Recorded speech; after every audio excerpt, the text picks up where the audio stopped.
Hello everyone, welcome back to Ask a Scientist Gaming, where we combine mediocre gameplay with expert science. I'm Ken Hansen, Associate Professor in the Department of Chemistry and Biochemistry at Florida State University. I'm a photochemist slash photophysicist. I do light-driven chemistry. That means shining light on molecules and then using that light energy to make and break bonds or move electrons or move energy or bend polymers, whatever it might be. But more importantly, joining me today is Dr. Paul Marty. Paul, if you wouldn't mind introducing yourself. Sure, thanks Ken. Hi everybody, I'm Paul Marty. I'm a professor in the School of Information and the College of Communication and Information at Florida State University. I'm a computer scientist by training and an information scientist in everyday life, which means I study the interaction between people, information, and technology in a variety of settings. Most of my research focuses on museums and how new information technologies are changing the way that people work behind the scenes in the museum, how people interact with museum exhibits in the galleries and online. So looking forward to chatting with you all tonight. Yeah, so you fall under the umbrella of information science? Is that information science? Yeah, yes. That makes sense. Those of us. What do you typically teach? What are your... So I teach a range of courses. I'm actually on sabbatical this year, which is congratulations. Yes, thank you so much. My first in 21 years, actually. Wow. Yeah, you're supposed to take them a little bit more regularly than that, but it just never happens. So I'm on sabbatical this year, writing a book about the history of museum computing, which is a ton of fun. When I'm not on sabbatical, I usually teach courses in our undergraduate program in information technology and in our master's program in information science. And so at the master's level, I often teach a course on museum informatics, which is my main research area. And I also usually teach courses on usability analysis. At the undergraduate level, I tend to teach our course on user experience design. And also most recently, I've been teaching a course called Is Google Making Us Stupid, which is tons of fun. I've been teaching that, in fact, most recently as an honors signature course for students all across campus. And that is a blast to talk to students about all the ways that information technologies are changing the ways we interact in the world and the unintended consequences that information technologies may have on us. And in case you want to know, the answer is no, Google is not making us stupid. Spoilers, that's my guess. The answer is no. All right, equally important, what game are we starting with? Well, we're starting with Plants vs. Zombies because we were going to start with Fortnite, but that has to be updated in the background. And then we were going to try Fall Guys because that's loads of fun, but that's also updating. So now we're playing Plants vs. Zombies. All right, go ahead. You're up. So for those of you not familiar, I test the games every time before I play them or before a stream and things like that. But in this case, I checked Fortnite last night, I updated everything, and then today apparently they dropped a 9 gig update on us, and so it's updating for the next 15 minutes at least. So if you came here for Fortnite, I apologize, you're going to have to wait a little bit longer. Yeah, I checked. They added all kinds of new weapons and some new personalities. So, yeah. And you're going to be smurfing because you're playing on my profile. That's what I heard. I thought I came all prepared to log into my own account where I've been playing since 2018. So we'll see how I do against bots. No pressure, but you should do well, right? Oh, Phoenix opens with the comment. Phoenix, welcome to stream. Dr. Marty is the fucking goat. I miss his class so much. Heavens, thank you so much. I appreciate the comment. Good opening. Welcome to Twitch. Welcome to the stream. He has made such a lasting impression on me. It's been like 4 years since his class, and even now I think about him so often. Oh, That's wow. awesome. I really appreciate that. Thank you. Phoenix, my question for you is, how did you find out he was on the stream? Because this is presumably not one of your current students. Not a contact. I don't know. Maybe you read it. I don't know. But Phoenix, welcome to the stream. Thank you for joining. If you have any questions, Paul's happy to answer them. Happy to answer any questions. Plants versus Zombies. There we go. We get some music.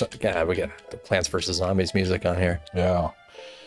Yeah, so any regulars of the stream, it's been a while. It's been almost 2 months since we streamed previously, and it's been a bit of a roller coaster. So our last guest, I think, was like December 5th, and it's usually hard to schedule somebody during holiday break, which is, makes sense. But I tried to do one in early January, but what ended up happening is I had to replace the video card on my streaming computer, and then after that, my heatsink died. So my PC was overheating over and over again, and so I had to replace that. I got a new AIO and installed that like 3 weeks ago. And then last Thursday, a squirrel chewed through the fiber optic feeding my house internet. And so it's been a roller coaster ride with the computer. Well, squirrels, that's a real problem. But the real worry we have nowadays is sharks eating the internet. If you haven't been following attention to this, Google has been coating all the undersea cables with Kevlar, specifically to keep sharks from attacking the internet. Somebody did not anticipate that being a problem. No. Well, the sharks are really trying to make sure that we can't track them. If you've ever paid attention to any things like OSearch or any of the shark tracking programs that are out there, I think the sharks are upset that we're tagging them and tracking their locations all around the world. So they're tracking back the only way they know how. Yeah, so Jaws was a documentary. It definitely was. Some of it's pre-internet, right? So Phoenix's follow-up. I watched your previous streams when you interviewed my favorite computer science teacher, Dr. Mills, Chris Mills. And then I followed and I got the notification you were interviewing Dr. Marty and I had to join. Oh, wonderful. World. Thank you so much. That is awesome. Everyone knows about Ask a Scientist these days. If you have a professor get on, you will know. I gotta say, when I got the invitation to be on, I was thrilled. I jumped on it. Ken will tell you, I responded right away. I'm like, I can be on this show. He absolutely did. And it's an interesting thing because we've gotten far enough out into all the different areas and departments that, And then after the stream, I'll ask you, do you have any suggestions of colleagues? And then you'll tell me 3, and it propagates really nicely. Great.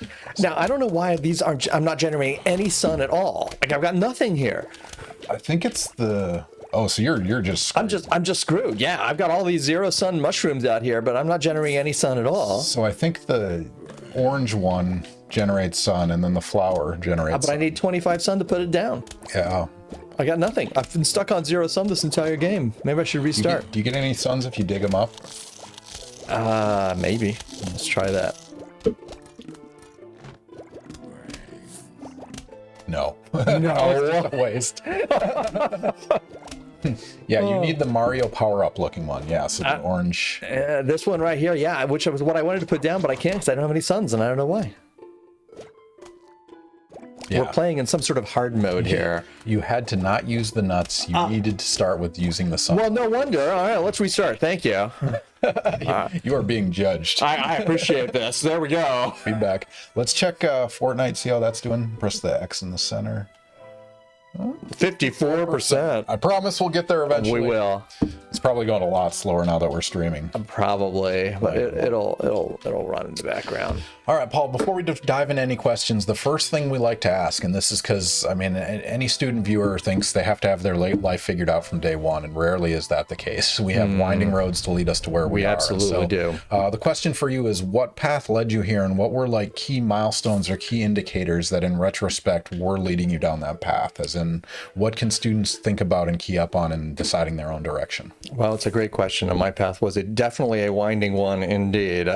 So I, at the undergraduate level, sorry, I'm collecting these suns here. At the undergraduate level, I did a dual degree program at the University of Illinois where I did a Bachelor's of Science in Computer Engineering and a Bachelor's of Arts in Ancient History and Classics, which was loads of fun. And then after I did that, I had to figure out what I was going to do in my life. And I thought about going to grad school in engineering, but I spent my undergraduate career working as a computer programmer for the university, and I had met too many graduate students in engineering, so I decided that was not something I was going to do.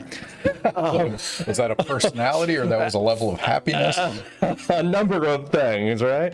But I thought about going, this was 93, right? 94, so I thought about going out to Silicon Valley and working there.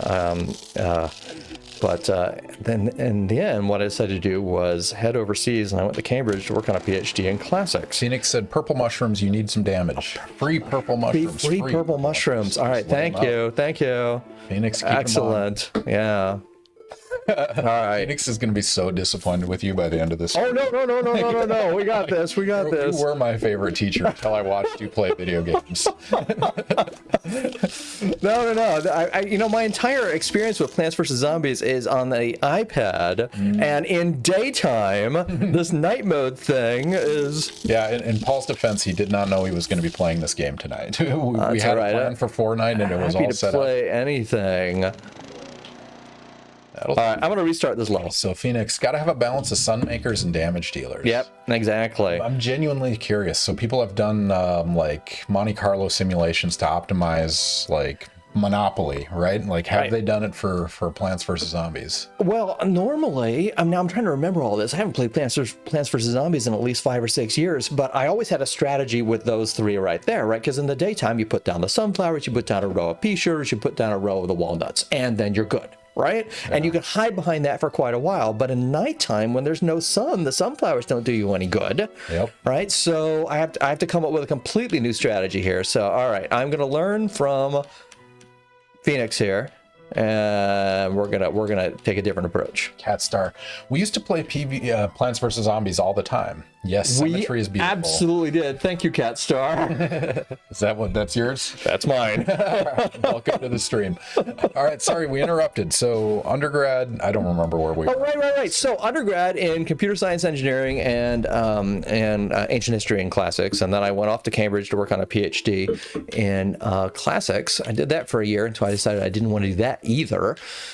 So then I went back to Champaign-Urbana, where it turns out that there was a museum there called the World Heritage Museum at the University of Illinois that had received a $10 million gift to move to a new facility. Wow. They had been collecting since the 1800s, 1870 something, and since 1910 they had been in a very old building right on the quad. Ready. Thank you. I'll keep on it. Yeah. And I put it in the wrong square. And all right, there we go. Hang on, I got it. There we go. All right. I should show you chat if you want live. Yeah, let me see the chat live right there. Okay, brilliant. All right, fantastic. Okay, great. So long story short, I ended up being hired as their director of information technology to build all the information systems that would manage the move from the old facility to the new facility. And that was a tremendous amount of fun. This museum, as I said, had been collecting since the 1800s. The last time they had attempted a inventory of their collections was in 1973. So at this point, we're in like 95, 96, wow. Right?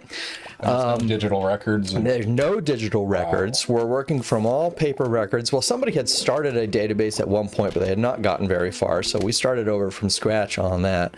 And one of the nice things about moving a museum is that you get to physically put your hands on every single thing in the museum's collection. I was going to say, there has to be something satisfying about that. You compile everything. Like, absolutely. Not an inch uncovered. So based on the 1973 inventory, we thought we had about 27,000 artifacts to move. We moved 45,000. Huh. And that is fairly typical for museums in that they tend not to know what they have or what they don't have. Yeah, don't reveal this answer, but we'll follow up with that question. Right? Sure, that's directly relevant. Absolutely. There were so many interesting things that happened. At one point while I was there, we got a call from a detective in San Francisco. It turned out that somebody had died, and in their will, they had confessed that when they were a student at this university in the 1950s, they had stolen several ancient Roman lamps from the museum's collection. What? This apparently had been bothering them for a very long time. So in their will, they confessed to this crime and wanted the lamps returned to the museum. And we were, of course, very happy to get them back, but we didn't tell the police officer. We had no idea these lamps had ever existed or that they had ever been stolen. Yeah. And that is fairly common for museums. As part of the move, we kept discovering all kinds of things. One of my favorite stories is when we took down an exhibit case that had been there since probably the 70s. Discovered an entire storeroom behind that exhibit case no one knew existed, but was full of artifacts. I mean, so there has to be some health concern with that process, right? Like everything from asbestos to mold, the decomposition of whatever. There is. Now, luckily, this was a World Cultures Museum, so it wasn't too terribly dangerous, but the building itself had all kinds of problems. We were on the 4th floor of a very old building, and there wasn't really much of what you would call climate control, and there were all kinds of difficulties. Well, shoot, just moving some of the stuff, the building had a freight elevator in it when the museum first moved there in the 1910s. At some point, the freight elevator had been replaced with a passenger elevator, and we realized during the move we had a problem. There were some large things that the museum had, like large sculptures that didn't fit in the in the passenger elevator. The museum actually, oddly enough, had a wonderful collection of plaster casts. In the late 1800s, it was common for university museums in particular to go to Europe and make plaster casts of collections, bring them back, kind of as teaching collections for students. Had some amazing stuff. Michelangelo's Pietà, the Laocoon group. And in fact, the story that I remember is about the Laocoon group, because that's a huge sculpture. And it did not fit in the passenger elevator. And I remember there was a meeting, we were desperately trying to figure out how we were going to get this sculpture out of the museum. We even talked about tearing a hole in the roof and using a crane to get it out. When the collections manager realized that even though the elevator was no longer the same size it used to be, the elevator shaft was still the same Codemaster has a proposal. Use a few ice shooters in the front row. All right. Okay. You got the money. I got the money for it now, yes, thank you. Phoenix is in. You got a team. All right, great. Yeah, so that one didn't make it. No. All right, I've got my strategy down, so after I lose this game, we're going to try again. That's perfect. I was so busy telling stories, I didn't even notice I'd accumulated so many suns. Yeah, so for those of you that haven't tried this before, take your video game, talk about whatever particular life story or expertise you want to talk about while drinking alcohol, and doing it under blaring lights while an audience is watching. It's a non-trivial endeavor. We got this. So to finish the story, right? Yeah. So she realized that even though the elevator was no longer a suitable size, that's not where I wanted that. The elevator shaft was still large. And it just so happened that this building had a basement. And if it hadn't, we wouldn't have been able to use this solution. So we shut down the elevator. She built a platform on the top of the elevator. So we were on the 4th floor of this building. She put the elevator on the 3rd floor, built a platform on the top of the elevator. We moved the statue onto the platform. We took the elevator all the way down to the basement. The statue was now on the 1st floor. We took it out of the building. That's awesome. Good game. Congratulations. Thank you. But in terms of dangerous things, I will say that we were also in charge of the Natural History Museum there, and those animals were all treated with arsenic. And at one point, we had to move a bunch of them, and the staff had to do the whole thing wearing hazmat suits, and it was quite a sight. I wish I had some of those pictures of people head to toe in hazmat suits carrying, like, wolverines and foxes and all been treated in arsenic. It was something. I mean, the scarier part is people were walking around and engaging with that stuff regularly anyway, right? True, yeah. So a lot of that was behind glass, though, luckily. Does that follow safe workplace guidelines? It does not. Is that OSHA approved? We have an OSHA emergency emote. I suspect we do. Hang on, let's check the 60%. All right, we're going to try this again. We might be playing a whole bunch of zombies tonight. We'll see how it goes. All right. It's fun. But that was it. So you fell in love with museum? Well, I'm sorry. Yeah, more to the story. So here I am working at the museum. And I was building all these databases. I was working on trying to get all their information online, trying to build all these systems to coordinate the move, trying to handle the whole inventory. And I was running into all of these information management questions, trying to figure out how to solve all of these problems. And a friend of mine came over one day and he said, "Do you realize that you're doing library science in a museum?" And I said, I had no idea what I had no idea. Right? And he said, "Do you realize that we have the world's best library science program at this university, University of Illinois?" And I said, I didn't know that either.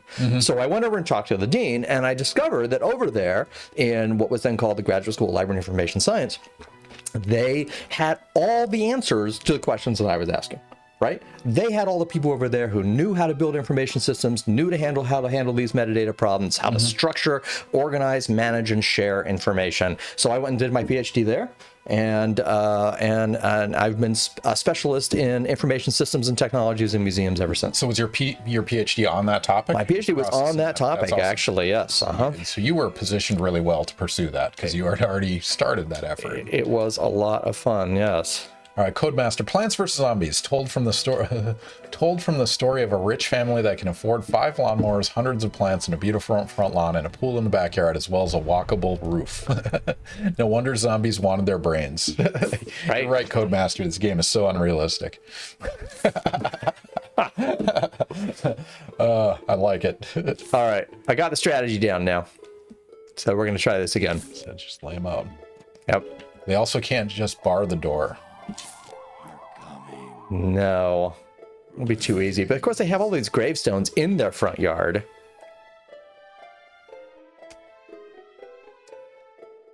I mean, so you're in the College of Communication and Information, and then that's partitioned into it's not departments. What are Three schools, right? So there's the School of Information, the School of Communication, and the School of Communication Science and Disorders. Okay, and you're in information. I'm in information. So what does that encompass? What would fall under that umbrella? So at our undergraduate level, we teach courses in information technology. We usually have about 400 or 500 students in that degree program at any one time. At our graduate level, our bread and butter course has always been our Master's in Library and Information Science degree. But we offer both a Master's in Information Science and a Master's in Information Technology. And then our PhD is a research-focused PhD. Makes sense. And so in terms of research, I mean, you're doing museum informatics. Who else in your department? What do they do? Well, almost anything you can imagine, right? Yeah. So people who study information behavior, people who study community informatics, health informatics, right? So any place. So what's interesting about information science is that it exists as a meta discipline. And one of the reasons why a lot of undergrads, including myself, didn't know anything about that degree program is that until recently, when we started offering all the information technology programs, but back in the 80s and 90s, this was almost exclusively a graduate program. And as a meta discipline, it teaches you how to organize and share and structure information and share information that can be applied in a bunch of different settings. So say you are an undergraduate student in chemistry. Right? And maybe you're not interested in a chemistry career. Well, it turns out there are places like Dow and DuPont that have a great need for chemical librarians. Yeah. So you take your bachelor's in chemistry, you get a master's in library and information science. Yeah. It teaches you how to structure and organize all the information. It's actually quite helpful. You've got the chemical background and you can structure the information. So those kinds of positions, in fact, my wife, who's also a professor in the school, her background is as a mechanical engineer. And then she got her master's in library science from Pittsburgh and then worked for many years as an engineering librarian at Ford.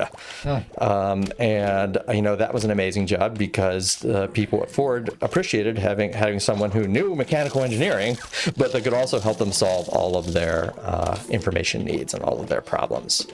And she's probably not listening to this, so it's probably safe for me to say that the thing that she is least proud about her time there is that she was single-handedly responsible for the reintroduction of the Ford Fiesta. So, to each his own. Right. We don't judge here. All right, Cuddle Puppy has a question. Sure. Dr. Marty, how often do you kick down the door to a rich person's house, point at their TV, and say, that belongs in a museum, and then commandeer said TV? I have never done that. I have never done that. Presumably this is an Indiana Jones reference? It is. But I will say that I do that all the time with my own technology, right? I go into my office closet and I say, this belongs in a museum. And then I'll take it to my office at work and I'll put it on my shelves there and I'll say, this belongs in a museum. If you go into the second floor if you're a local student and you go into the second floor of the Lewis Shores building, in the lobby in the middle, there's an exhibit case with some older technology in that. A lot of that is mine.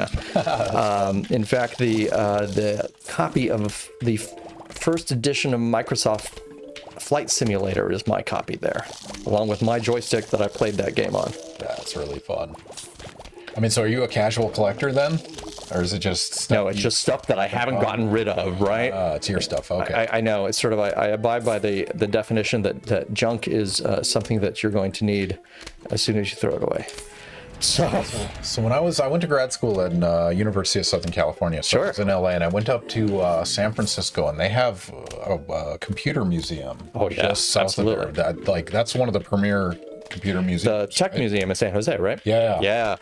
They've done some amazing projects over time. They were one of the first to do some really interesting work with what we call bookmarking technology. So I did not mean to put that there. I hit the wrong button. I've been planting all of these little plants when I'm wasting my money. So hang on a second. You can dig them up. Yeah, let me do this. Eat that thing. I like it. So, for instance, very early at the Tech Museum, they had a thing where your ticket had it wasn't a QR code. It was some sort of RFID. I can't remember anymore. But you could scan that as you went around the museum. You could scan that against sensors, and it would keep track of everywhere you went. And then after you went home, you could sign in and check what you saw, what you did. A lot of museums have experimented with that since then. Yeah. It's a cool idea, but one that sounds cooler in theory than in practice. Turns out a lot of people like that kind of technology, but on the other hand, a lot of people don't go back and ever use it. Right, so people love the idea of collecting things. Yeah. The Getty Museum did a big study on this. They had a huge Getty bookmarking project where the idea was quite simple that, okay, you would go to the website and you would find all of your favorite stuff on the Getty's collections and you would save them to your account. And then you would go to the museum and you would see them in person and you would make a list of everything that you saw in person. Then you would go back to the website and revisit all those things. Yeah. Turns out people don't do that. People love making lists of their favorite stuff and they never go back and look at them again. Yeah, that's fair. It's like a high-tech version if you ever did the thing where, you went to a museum and you stopped by the gift shop and you got postcards of your favorite artifacts and then you never looked at them again. I mean, but it still increases engagement, presumably, right? While people are there. That's the theory, Yeah. right? It depends on how you define engagement. That's right. And there's a lot of research trying to figure out the answer to that. So I was in Vegas at one point. And we stumbled upon the traveling Titanic museum exhibit. Have you seen that? That has the big piece and stuff like that. Yeah. But it was a really fun storytelling as you walk through it, right? 'Cause it starts with you boarding the ship, but when you enter there, you get an identity. Identity, right? and you find out at the end whether you lived or died. I thought that was, it was clever. Again, I don't know if it increases engagement, but It is clever. A lot of museums do that. The U.S. Holocaust Memorial Museum does that. It's a good approach, right? One of the things that I remember about the Titanic exhibit that I think is, I love the really tactile interactives in museums. So I don't know if the one you saw did, but the one I saw had one where you could see how long you could hold your hand in the ice water. oh wow, they did not have that there, but that was great, and because it really showed how difficult that was, right? Yeah. That is intriguing. Yeah, they had the Traveling Titanic exhibit came here to the Mary Brogan Museum. I want to say 2012, something like that, before that museum closed. Yeah, they had a very nice opening party that actually my wife and I attended, where they served the last meal on the Titanic. It wasn't very good, Yeah. but it was It's authentic. we went for the joy, right, of saying that we ate the last meal that was served on the Titanic. But if that had been my last meal, I would have been very distressed. I mean, comparatively at the time, though. I guess probably so, was yes. Okay, right? I would perhaps, yes. I mean, so you have a unique lens going into a museum experience then. Is this a hobby for you? When you travel, you check out museums in the area, or you don't want to do... No, I do. And the thing is, having been in the field for so long, I know a lot of people in museums. So if I'm traveling with, family or friends, then I might not do this. But if I'm there by myself, I will almost invariably call somebody that I know so I can get a behind-the-scenes tour, because that's the best thing. That's awesome. Right. I mean, so I'm gonna follow up with a question, but I'll answer it from my opinion first. Is what is your favorite museum? And so mine, I have a couple of favorites actually. The Vasa Museum in Sweden. Oh, I've never been. It was like this ship that sunk in fresh water, and they recovered it 200 years later. And it's what I love most about it, and from the perspective of a scientist, is they were so elegant in explaining the process of it being built, to the recovery, to how they process it, to how they keep it from decomposing. And there's a full ship inside this building that's just amazing. And so I really loved that. But my other ones are I like to go to children's science museums a lot. Sure. Because I mean, as a Are they great? scientist, you got to appreciate how they can take something very complex and reduce it down to its simplest components. And so, but for you, what's your favorite? Well, playing off of what you just said real fast, word to the wise, right? So if you ever go to a museum that has audio guides that you can listen to, always ask for the children's version. Interesting. It's usually the best written thing they've got. Wow. And I probably shouldn't say this live on a stream, but that's usually because it's the educators that write the children's version and the curators that write the adult version. Oh, yeah. And museum So they have educators audience are really good. Yes, really good at understanding their audiences. Yeah. And then the other's not so good. Well, it depends on your audience, right? Yeah. So there's been a lot of research trying to figure out how to bridge that gap between the way curators explain information about their collections and the general public. There was a great project years ago that looked at social tagging in museums. So basically, what we know is that curators use terms to describe museum artifacts that the average person doesn't use, right? So if you're Jargon, yeah. but even like, you might say, hey, where's that painting of the girl with a deer, right? Instead of Artemis with a fawn, right? So there was a lot of research trying to figure out how do you bridge that gap, right? And one thing that worked really well was setting up processes where people could tag works of art with their own words. So you get sort of the vernacular put in. Interesting. You're crowdsourcing it. Yeah, you crowdsource the tagging of works of art, and that really helped to make things more accessible. The problem is it's a lot of work, and most people don't want to do that for very long, and it's problematic in many ways. But in terms of solving that problem, it did work really well to bridge that gap. Cuddle puppy again. Dr. Marty, what % of museum donors are armed with whips and fedoras? Very few. And, it's funny. It's not zero. Probably not. Zero. Well, there's always someone who wants to go into either anthropology or museum studies because of watching too much Indiana Jones. But I mean, so was there a spike in There was. It was post. I mean, so there's the X-Files. We had the.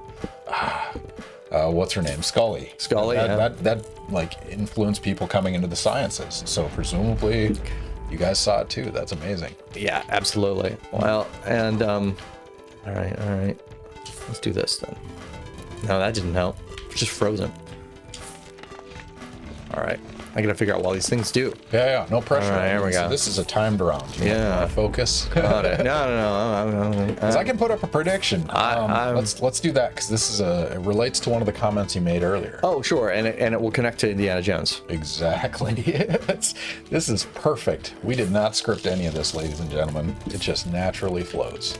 All right. So anyone that's joining the stream for the first time, if you're familiar with Twitch, there's something called predictions. Predictions are usually game-related predictions, like will Paul beat this level? Yes or no? Probably not. But on our stream, we have our guests write a bunch of questions for you guys, and it's going to be related to their expertise, and it's to spark interest, but also for you guys to think about, the topic that's on hand. And so I'm going to pop up a prediction right now. If you're not following us, click the follow button right now. 1, you'll get notifications about future streams. 2, you'll get internet points from us that you can gamble on these questions. They are useless outside of the stream, but it is for pride. You can also make us take a drink or request a factoid. So yeah, might as well answer the questions accordingly. So I'm going to pop the prediction up right now. Click the predict button at the top of your chat, and you can make a decision on what average % of museums' collections are on display. Is it less than 5% or greater than 5%? As in, of all the stuff they own that they could display, what % is actually on display? Less than 5% or greater than 5%? And so you're on Ask a Scientist Gaming Honor Code. I don't think you could Google or Chat GPT this answer, but sure you could. Would you get a right answer? Probably. Yeah, for sure. And so museum in this case, we're not talking about, casual, like someone's house full of butterfly wings or something. This is actual curated museums, national and state museums, presumably, right? Sure. All right. Is there anything else you want to add? No? Have people answered their question? A few did. They still have 1 minute and 10 seconds. Oh, okay, all right. Well, let's think historically then while they're doing this, right? So the idea of a modern museum of the sort that we have now is a very new phenomenon, right? So the whole 19th century great museums, the Louvre, right? The British Museum, but those were very different experiences. You had to make reservations to attend well in advance. Only a small number of people were allowed in at any one time. They were under strict instructions not to tip the docents. There was all kinds of stuff that went on. Very different. What we have today in modern museums are really much more modern phenomena. Yeah. I've just been rambling, waiting for the be able to tell the answer. As long as you don't reveal the answer. I know I'm not going to reveal the answer. Are people still answering? They have 10 seconds. Get your answers in now. What average % of museums collect? Cat Star's going all in. I see this. All right, great. That's borderline cheating. I can't plan on graves. Yeah. No worries. All right, so we have 4 versus 2, 92% in terms of the imaginary internet points have gone towards less than 5, 8% towards greater than 5. Paul, what is the answer? Less than 5%, and for a large museum like the Smithsonian or the Met, it's going to be far less than 1%.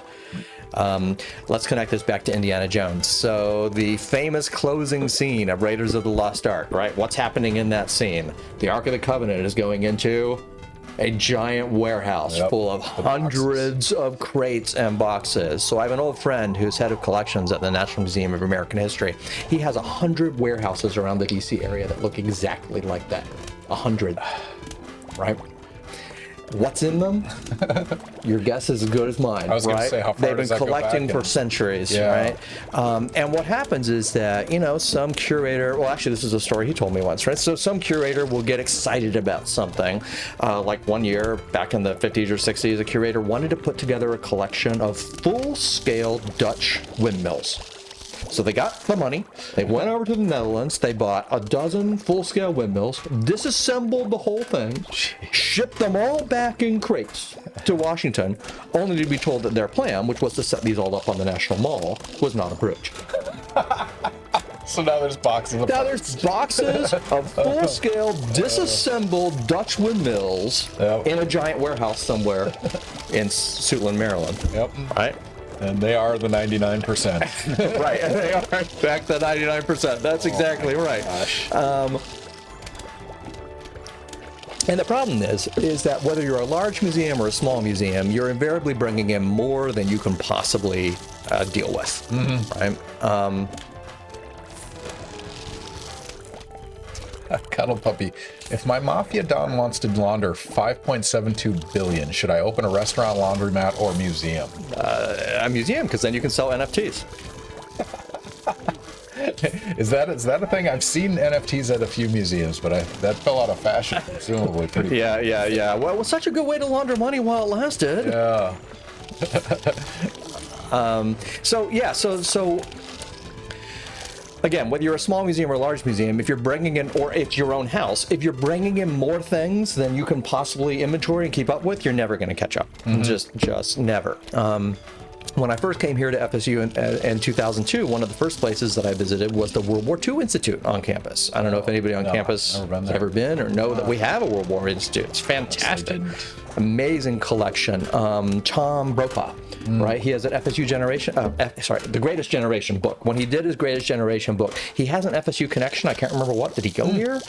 This would have been a trivia question. I have no idea. He has an FSU connection. He donated all of the materials from the Greatest Generation book to FSU. I'm just going to let myself die here so we can see if Fortnite's loaded. You're going to lose the bomb. All right, we're just going to lose. There we go. Brokaw, FSU. Yeah, see what the connection is there.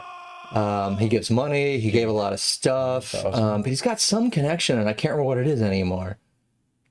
But in any event, it's a fantastic institute, right?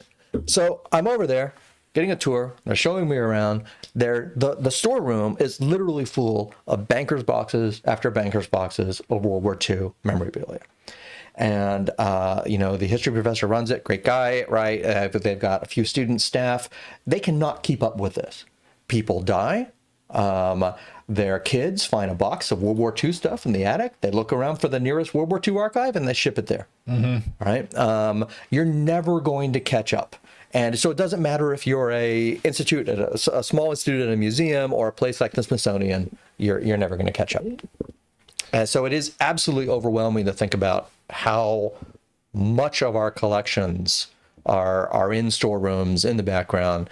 And so it's interesting, the fact that you can't see 95% of the stuff also means that the vast majority of that stuff is not well inventoried, not well documented. They may only vaguely have a record somewhere of what they have. So back to the museum that I was working at when I was a doctoral student, the fact that we were doing a move meant that we physically got to put hands on every single thing, which helps to solve. Can I switch games? Yeah. Which helps to solve all kinds of problems. Do it. We kept finding all kinds of mistakes as we were inventorying the collections, artifacts that had gotten confused with other artifacts, multiple artifacts that looked similar but were different that had been mistakenly assigned the same accession number, right? These mistakes are everywhere, and it takes a lot of work to go through and inventory those.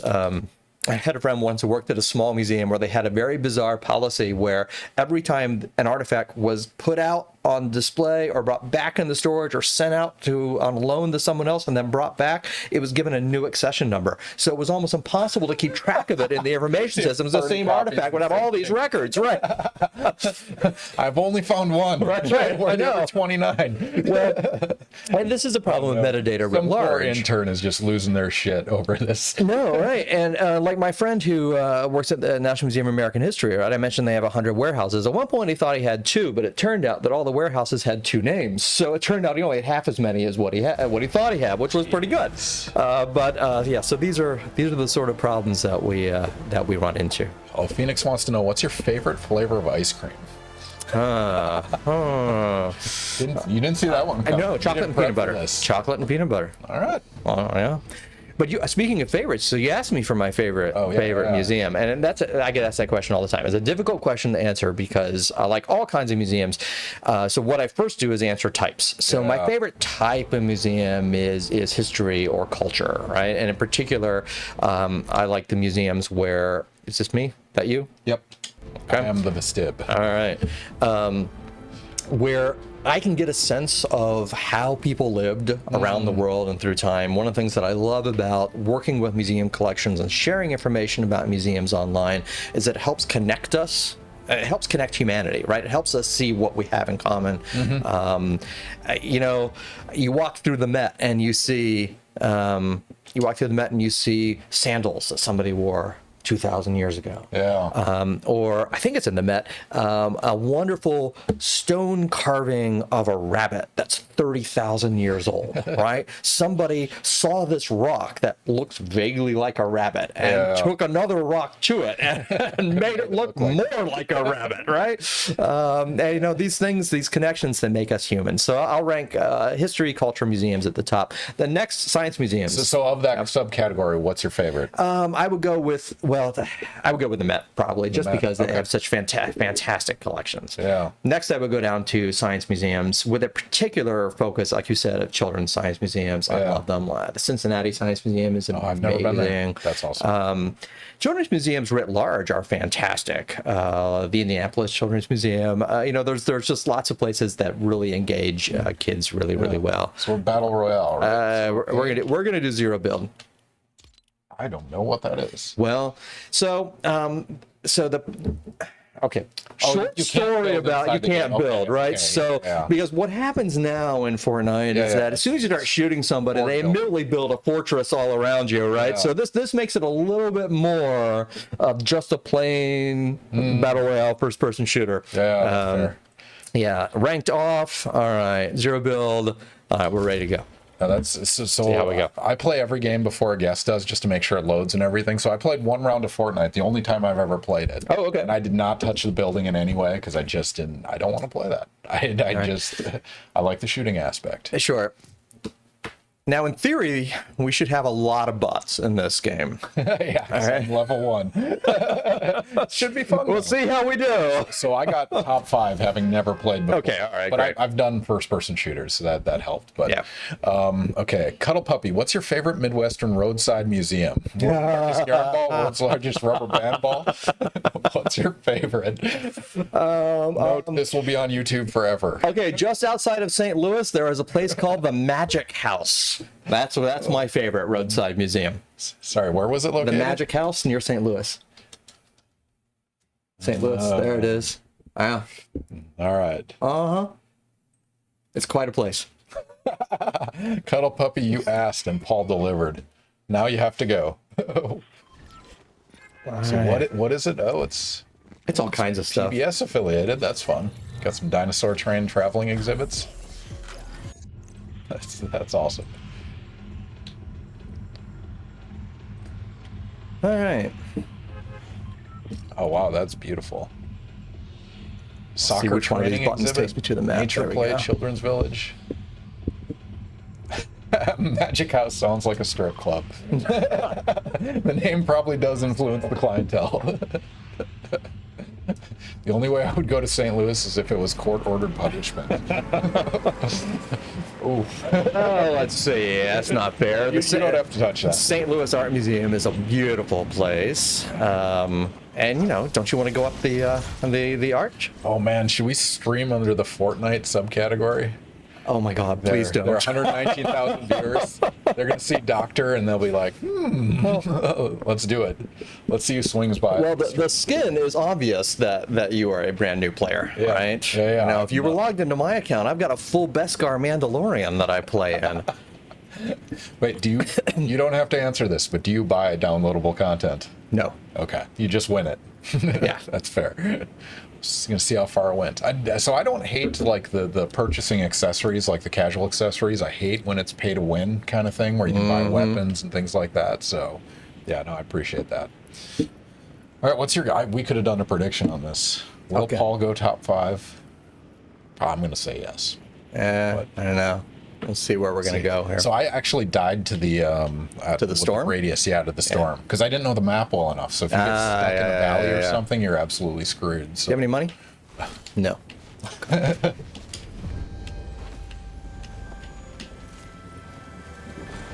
Now I normally play on PlayStation, so I'm getting used to the. Yeah, Paul's had a bunch of firsts here. He's diving right in. But if you guys have any questions for Dr. Paul Marty, what's the person doing here? He's happy to answer. Paul's an expert in museum informatics and technology related to museum, how you display it, how you archive information, how you interface with that technology and things like that. But also socio-technological interactions in general. So how people interact with information and whether Google's making us dumb or not. So if you have any questions, Paul is happy to answer those. Yeah, absolutely.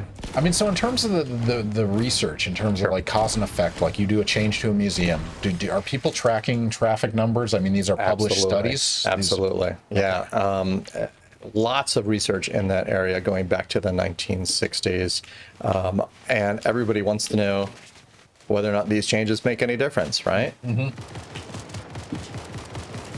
And presumably there are some that are just amazingly impactful and others that don't do much of anything. Right.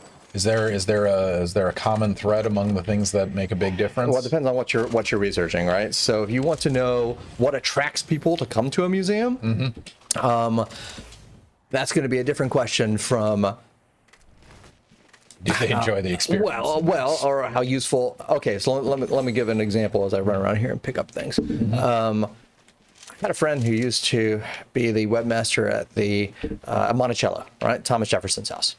And they would look at Google Analytics all the time. And one of the things, and now we're talking specifically about websites, right? Yeah. So one of the things that they could tell was that your visitors to the website were in two very distinct groups. One, people who are there because they're interested in visiting Monticello, right? And they're looking for information about their visit. The other group are people who are studying Thomas Jefferson, right? And they are looking for information about Thomas Jefferson. Yeah. Now, all this information is on the website, right? Yep. They could tell from the search who was who. And one of the things he always wanted to do was create two different versions of the museum website. One for people who are planning a visit and one for people who are researching Thomas Jefferson. And he could just direct them seamlessly to wherever they wanted to go, right, in the background based on how they were searching. Right? He never did that, as far as I know, but it is a great, that's a fun idea. Great example for a study. But people who've been tracking, ever since the web came along in museums. So when museums jumped on the web in the 1990s, of course, there was a tremendous amount of research on this. Oh, hang on, I have a question about this, don't I? No, I don't. So I can say this, right? So one of the things that, of course, people were very worried about very early on was, if people can see all of the information about your collections and all these great pictures online, does that mean people are not going to visit the museum? I got asked that question so often in the early days of the web. Yeah. Now, I will give the spoiler, right? The answer is no. And in fact, the exact opposite. The more information you give people online, the more it works as advertising, the more people want to come and visit your museum. But this is a hard thing for people to understand, and it's part and parcel of a shift in mindset that you have to make, thinking about the visitor in the life of the museum to the museum in the life of the visitor. This is a shift that the library science community went through in the 1960s and 70s, and that the museum community kind of went through in the 90s. Think about it from the library perspective. If all you look at is what books circulate, then you are missing 90% of how people use a public library. But it took people a long time to figure out that particular connection.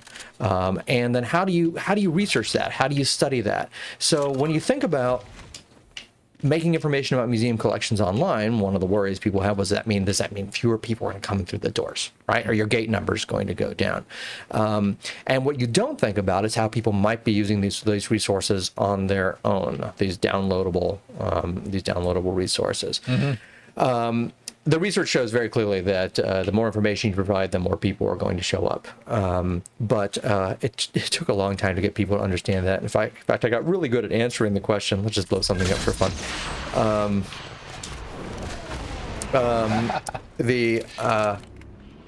I'm just looking for people now. I would go to a museum director would say, hey, all the people here really want us to put as many collections information online, but I'm really worried if people can see pictures of our artifacts on the internet, are they not going to bother coming to our museum? And I would put on my sad newscaster face, right? And I would say, well, it's a good thing that you called me, because maybe you haven't heard, but ever since the state of Florida started putting pictures of beaches on their website, nobody vacations in Florida anymore. I was going to say, like, you can watch the game on TV, but people still go, right? It's for the ambiance. Absolutely. Right? For the experience, yeah. And that makes perfect sense. Yep. Anyway, I'm not quite sure how we got onto that. It doesn't matter. Well, now we're cruising around. Yeah, we're Grand Theft Auto now. All right. So how many? There are 55 players in. Is that what that's? Yeah, that's what's left. Yeah. Okay, and then it tells you who you killed. Yeah, exactly. Yeah, so I mean, these are not going to be real players, which is good too, because I'm just getting used to the controls. Yeah. Cuddle Puppy, 55 player. Yes, I know. Yeah, they're all bots. Let's go hunting some bots, okay? You're being judged. It's Cuddle Puppy. It's my fault. I promise you. Paul's better at this game. It's just I did not play this at all. Well, I was a Halo player. That was my go-to. I'm getting used to the Xbox controls here too. Yeah. Well, thankfully you don't have to build in this mode, because that that would be a quick reflex. All right. I need better weapons. Well, let's go somewhere. Man, I don't remember. Okay, so we had the dialogue about, different types of museums. So we went from the experiential ones with, like, capturing culture. We went to a science museum. Went to Midwestern roadside museums. Any other subcategories? Art museums. Art museums. Right, so, you can imagine, right? Everybody likes art museums. Art museums are the wealthiest museums out there. A lot of the most impressive technologies that we see in museums today come out of art museums, because they have so much money, and which is interesting dynamic actually. But that's probably a story for another time. But yeah, art museums are amazing. National Gallery, Smithsonian is spectacular. But there's no shortage of just gorgeous art museums everywhere. If I had to pick a favorite, I might pick one that does a really good job of making their images available. The Rijksmuseum in Amsterdam. They do an amazing job with images. They were leading the way in making a lot of digital images available early on. Minneapolis Institute of Arts. Huh. Minneapolis, beautiful museum. That's the one with the spoon in the cherry. The spoon in the cherry, yeah, absolutely. They really led the way with a lot of interesting work, doing conservation work on the internet. It turns out people love seeing behind-the-scenes activities, right? So they did a lot in the 90s. One of the things they did very early on was they did conservation of their collections live on the internet, so people could watch. Wow. Yeah. Sort of like how the Field Museum would have Sue the T-Rex tweet at people, right? People like those kinds of connections. Yeah. Seriously. Just pull out a rocket. I could, but come on. Need a better weapon. What is this? Oh my God, yes. Love watching those painting restoration videos. Oh, good. I'm glad people... Hey. And that's pretty fun. So you alluded, I'll let you win this battle, but you alluded to the topic of funding, and this it probably varies dramatically, but I mean, there's a certain amount of, tax dollar funded support. There's also Sure. personal donations. I mean, how does that, percentage wise, is there anything you can give us context on that? Well, I mean, obviously it depends on the museum, right? Yeah. So one of the reasons that public institutions like the Smithsonian have worked so hard to make their collections freely available online is that they are publicly funded, right? Mm-hmm. I mean, they hate the moniker the nation's attic, but they are the nation's attic, right? And you shouldn't, much like, we could talk about public funding of NSF research and whether Yep. the results of research should be made available publicly, and it should be, right? So our public resources should be made available. It took a while again for that transition to happen. There's a So even for the Smithsonian, I mean, they still have private donors, right? Oh, they absolutely still have, do, yeah. I mean, do they publicly release their percentage of money or their bookkeeping on that, or is that kept That's a great under question. wraps? I don't know how much of that is made publicly available. It's going to depend from institution to institution. I mean, the donors probably don't want that to happen. So Well, I mean, the thing is that the donors often really want all of, especially if they're giving artifacts to the collection, they would like to have as much information about that available as possible, right? Yeah. One of the first museum-related projects I worked on when I came here in 2002 was with the Ringling Museum down in Sarasota. Oh, yeah. They had just gotten a major gift from a man named Harold Tibbles. And if you've been down to the Ringling Museum, you know there's a whole Tibbles Center at the Circus Museum. Yeah. And he not only gave them a lot of money to build that wing onto the Circus Museum and an unbelievable collection of circus artifacts, but he was adamant that he wanted everything available on the internet. Wow. Right? So I worked with their team there to set up that whole digitization process, and it was really, really amazing. And it's wonderful when the donors have that kind of attitude. Early days of the web, you often had to explain to people. Back to the Met, they have a fantastic online resource called the Timeline of Art History, and what do we have going on over here? Really don't want to deal with this person. Just casually walking around. Yeah, this is an NPC that if I kill this person, I'll get. Oh, they have like shields. Yeah. I'm just gonna stand right here. I know she's gonna summon people now. So I've actually been to the Ringley Circus Museum, and one of my favorite part is the house they have. Did you do the tour of the house? Yeah, oh yeah, the like- Katazan, you mean, right? Yeah. Yeah. Tried to So take they a have sign, like squeeze it into a house. It's pretty amazing. right. Okay, I'm gonna lose to the NPCs, so I'm gonna run away for a second here. I focus on what I'm doing. Focus. Yeah, so they have three. Let's talk about the Ringling. It's a fantastic facility, right? So that was John and Mabel Ringling's winter home in Sarasota, Florida.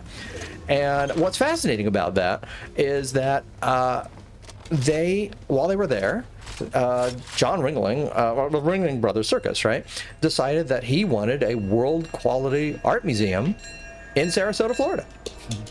So he built one. And if you've been, it's really astonishing because it's literally right there on the beach in Sarasota.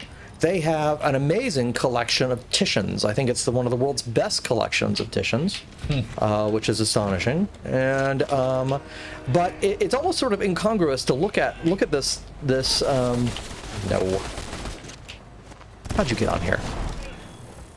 To look at that collection. Hang on, where was I?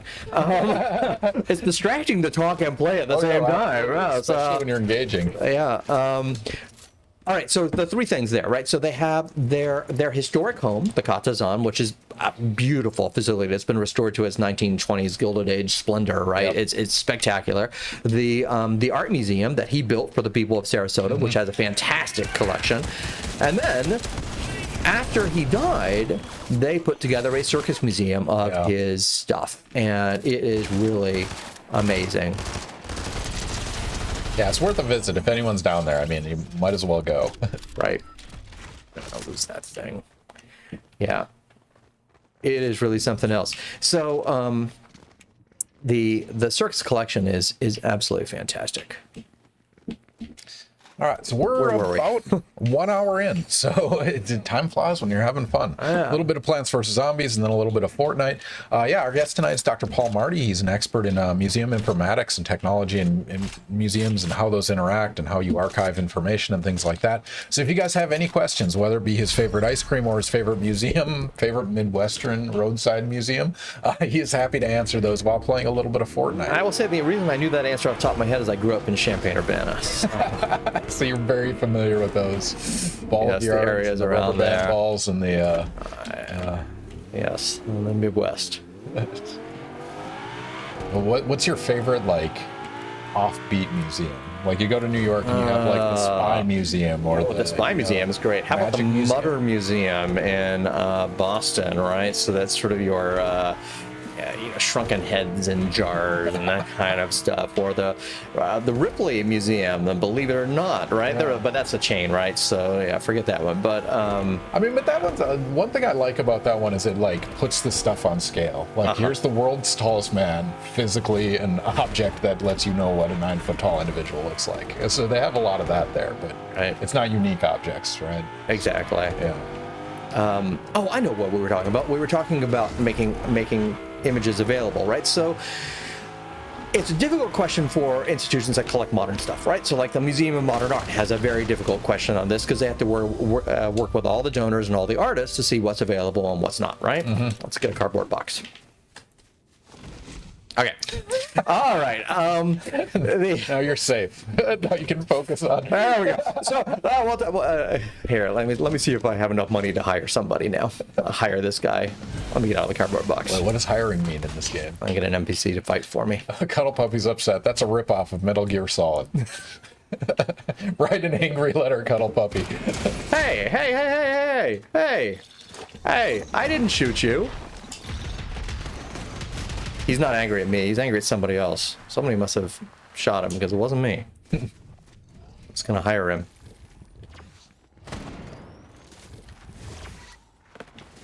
All right. That's nice. You can do health while moving. You don't have to be static. That's a new change with this season. We're gonna go up here. Oh, is it really? That's across the board. That's the Yeah. new. Wow. But for items in the public domain, right, there's no reason that those should be locked behind a paywall. And it took a long time for museums to come to terms with that. There's actually a famous case from the 1990s. I don't know if anybody remembers the word processor WordPerfect, which was a I remember word. lot of fun. So the company that owned that was Corel. And one of the things that they did in the 1990s was they took a book that was called the Bridgman Art Library Collection, and it was a whole bunch of pictures in the book of famous works of art. They took all of those pictures, they scanned them, and then they sold it as a CD. And of course, Bridgman was very upset about this. Yeah. Right? So they sued Corel, and Corel said every picture that we scanned was of a work of art in the public domain. So therefore, you have no copyright over this. And this went to a federal court, and it was eventually decided that this was in fact true, that if a work of art is in the public domain, then a unretouched picture, like if you just take a picture of it and don't do anything to it at all, is also in the public domain. So what this means is, if you want to do something with a picture of the Mona Lisa, you can do whatever you want. Right? There's no copyright restrictions on that. Now, the Louvre can stop you from taking pictures of it because it's their space and they can control what you do. Yeah. But anything that's in the public domain, you can do whatever you would like You with. said untouched. What happens if you modify? Well, then you can copyright it, right? Okay. Because you can copyright the creative changes. So now it's a So new you own the picture, new thing. right? Yeah, you own the okay. new thing, but you Yeah. don't own the Mona Lisa. yeah, but there's nothing stopping you from editing it. It's just Nothing stopping you from editing it. So while this is going on, museums are digitizing their collections. They're making all these images. They've got all these images, and they're trying to figure out what to do with them. Now, a lot of people want them to make these images available online, and the museum's like, well, we want to make money from this. So they started charging people to get digital images, and eventually they stopped. Because one of the things they learned is that, one, it wasn't really morally right to get people to charge this, and two, they learned that it was costing them more money than they were getting. In other words, if you charge somebody $30 for an image, right? It will cost you more than that to scan it, Yeah. send it The out, right? time alone is Exactly. 130, yeah. So, as a result, there was a huge transformation over the past 20 years where basically, if the works of art's in the public domain, then you're almost guaranteed now that you can find a high-resolution digital image of that work of art from a museum. Oh, now I'm getting really close to one of my questions. So maybe you could ask that one now. Which one is that? This one down here. That one right there. Oh, interesting. Yeah. All right, let's do it. We're going to do another prediction, ladies and gentlemen. If you're not following, click the follow button, get your standard internet units. Standard internet units are everything, according to Ms. Phoenix that said that, but really they're only useful for this channel. We're going to put a prediction up right now. You guys have 2 minutes to answer the question. The question is, what portion of Smithsonian images are free to download? 5 million? Not proportion, just a raw number. Raw number, sorry. What number of Smithsonian images are free to download? 5 million or 0? This is why if you've been following along the conversation, you should have the right answer. Cuddle puppy reminds me of how when you search for public domain movies, you get 47 million re-edits of Night of the Living Dead. There you go. Makes sense. Yep. At least one of them has to be better than the original, right? Right. So, A million monkeys typing. yeah, man.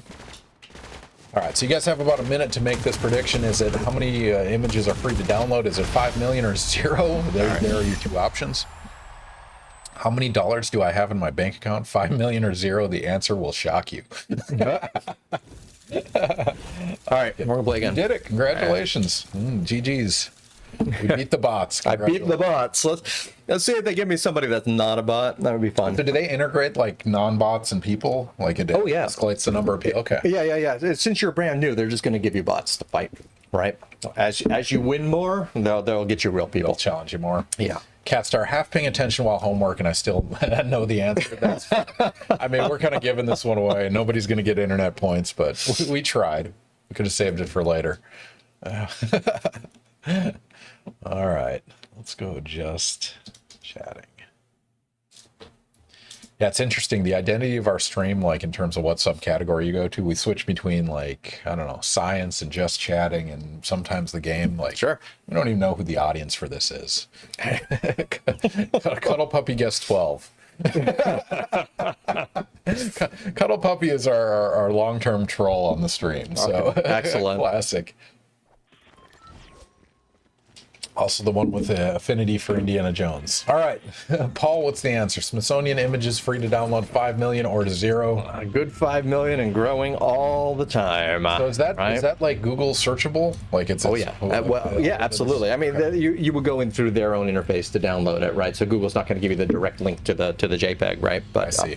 But yeah.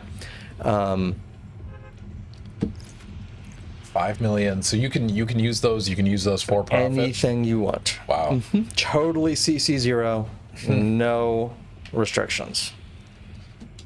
I'm sure. I'm 100% positive I've gotten an image from there, but don't remember doing it. Sure. At some point, you will have crossed that line. And over the past 20 years, all the museums, all the large museums have jumped on this because they've learned that the goodwill that you get from making these resources available, right, far outweighs anything you could possibly get from selling things.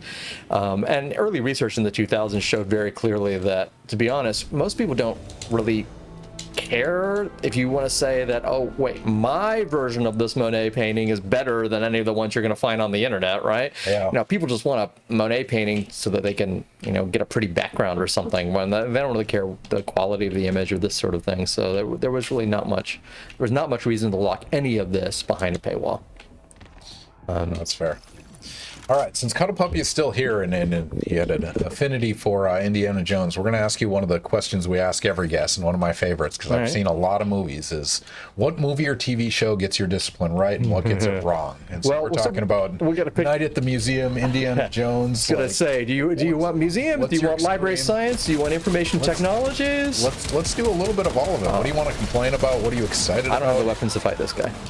Oh, no. So we're just going to run. He's got a whole army, and I have one little striker AR. So.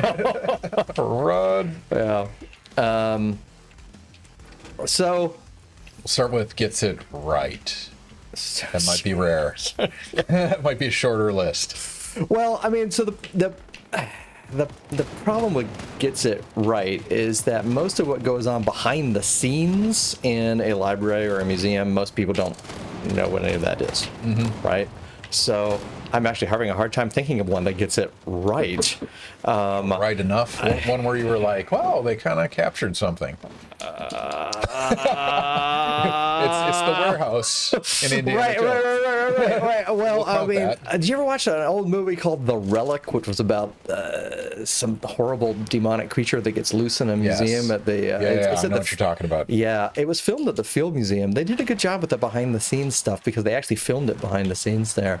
So you get that real sense of desperation when you're out in the deep storage, and you do worry back there that there could be something that's going to come out and kill you. So you've walked through one of those warehouses in the my dark. heavens! Yeah, I would not want to do it in the dark. That's for sure. All right. So the answer is the relic. Capture some aspect of it. Gotcha. Well, trying to think of more museums. Because the problem is, everybody will. More movies. Everybody will do something with a library and a museum, right? Yeah. But the tropes are all wrong, right? So you see a museum where everybody's like, well, trying to shush people, right? That whole Music Man marrying the librarian, this kind of thing, right? This is not the case. Libraries are some of the loudest places now where we want everybody to be engaged and involved, and and you can check out pots and pans and right, it's very diverse. Yeah, so libraries are full of maker spaces and getting people involved and engaged with things, and people don't know what any of that is, in general, but nobody has any idea how information technology works, right? The magic technologies enhance CSI Miami, right? All of this sort of stuff. None of this really happens like that. All right, so no one gets it right. I would say nobody gets it right. Oh, let's how about this? Ghostbusters 2 and the art conservation. No? Maybe, but actually, the original Ghostbusters, right? I mean, that's the thing is they got the librarian, the librarian ghost, right? I mean, I think any The Dewey Decimal Books, yeah. Yeah, it's I don't like any of that. Right? We tried. Ghostbusters 2, we tried. All right. So which ones get it wrong? I mean, a lot of them. Well, all of them, because nobody has. Cuddle Puppy needs closure. So do real libraries have ghosts or not? Real libraries do not have ghosts. Sorry about that. They do not. They do not. Prove it. Can't prove it. Sorry. What? Dreams crushed. I'm sorry, everyone. Joey doesn't ask a scientist to have their dreams crushed. All right, which ones rub you the wrong way? Which ones are the real trigger ones that... Well, anyone that purports to show somebody going into a library and they treat the librarian not as an expert, right? So, I mean, this is one of the things. People tend to treat librarians or information professionals in a wide variety of organizations as, not experts in their own right, because it's an invisible skill, right? Back to museums creating websites, right? The number of people who will say, well, what's so hard about that? My 12-year-old can create a website, right? And people not realizing the work that goes on behind the scenes with these things. So what? No. It's a nature with invisible work, and it's not, it's like what movies get the courtroom process right, right? This kind of thing. People have an answer think for they you, know actually. What's going on. What do people say the answer for The that? right answer for it is My Cousin Vinny. Oh yeah, probably. That's They actually use that as a case study in law school. Because I've had law professors on before, so ask this I don't like the way anybody handles libraries, museums, or information, because people don't understand what it is, so they'll treat it in a particular way. Yeah. So National Treasure doesn't. No, that's not how any of that works. Although they did capture some aspects of protecting the Constitution, right? In terms of like how they store it and things, and storing it under inert gases. And Well, yeah, but you're not going to be able to rip it up and find the map to a treasure behind it. no, not unless you have Ben Franklin's glasses. Oh, right. Those are not going to happen. And what are some other ones? You know, I mean, the problem is every movie's got information technology in it, right? So, Yeah. and most people don't understand how technology works. So, it's a challenge. National treasure. Who else had museums? Museums. Museum-related things. I mean, it's a classic horror movie trope, right? Where you have some kind of archive or something unlocked. People in chat, what are museum movies? What are we missing? Night at the Museum? No. Yeah, no, museum exhibits don't really come to life at night. Based on the information we had, if they did come to life, 99% of the things are trapped in boxes in the back room. That's exactly right. You don't need to worry about that. You don't need to worry about that. We're just torturing these poor things.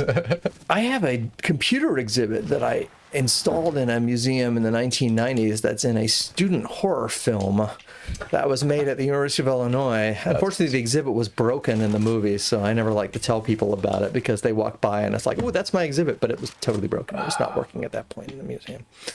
Yeah. But yeah, natural history museums are terrifying places after hours, so if you can get into one in the night, it's a good place to film an indie horror film. I mean, so aquariums regularly have like sleepovers and overnightings, right? Like, do museums do that? Aquariums. Sleepovers, not so much, right? Now, Does that protect content, or? Yeah, it's... Now, well, of course, what museums have to deal with all the time are like receptions and conferences and all of this, and that can be tough. I go to a lot of museum conferences, and I don't understand why museums host museum conferences in museums because, you know, I think it's hard on the docents to have all of the museum professionals there criticizing things or asking questions. Oh, I can tell a funny story if you want to hear a funny story about let's do it. All right, so there are a couple of major museum technology conferences that I attend regularly, and one of them is the Museum Computer Network, which has been meeting for many, many decades. And in 2010, the annual conference was at the University of Texas at Austin. And the main conference reception was at the Blanton Museum of Art there at UT's campus. Beautiful, beautiful museum. And during one of the sessions that day, somebody was talking about a relatively new app that Google had released called Google Goggles. Now, this is completely different from Google Glasses. We're not talking about the glasses thing, and this is now built into the Google app. It's the whole Lens thing that they have, but it wasn't called Lens yet. And one of the things that it enabled you to do was search by images, right? And I had not tried it out or just come out. I said to myself, well, what better place to test out Google's new search by image collection than in an art museum, right? Yeah. See how it does at recognizing images. The conference reception was being held in the temporary exhibits gallery at the Blanton Museum of Art, where there was a spectacular collection of impressionistic masters from the Walters Art Museum in Baltimore. And again, right, these are all famous paintings, right? So I said, well, let's see how well this works. So I fired up my phone. I downloaded this new app because it wasn't built into anything yet. Pointed this app at painting, and boom, came back right away. Monet, right? Had a link to everything about the museum, the image. I could click on it, find out where the original is, get the Wikipedia article about it, all of this stuff. And I started going down the aisle of this exhibit, identifying images. It was wonderful. It worked immediately. It was almost instantaneous. Let's take this car. And I didn't have to touch anything, right? I fired up the app, and as soon as it saw an image, it told me what it was, right?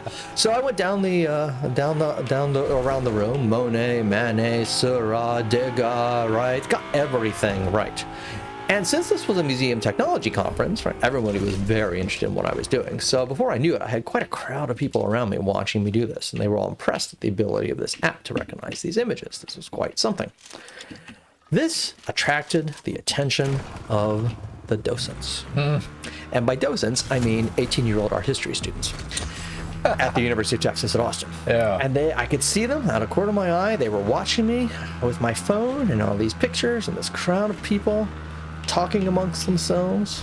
Finally, one of them, I guess the brave one, came over, said to me, "Excuse me, sir, but no pictures." Huh. I looked at her and I said, "Well, that's okay. I'm not taking pictures. I'm just digitally scanning these works of art for image recognition purposes." She looked at me and she said, "Well, okay then."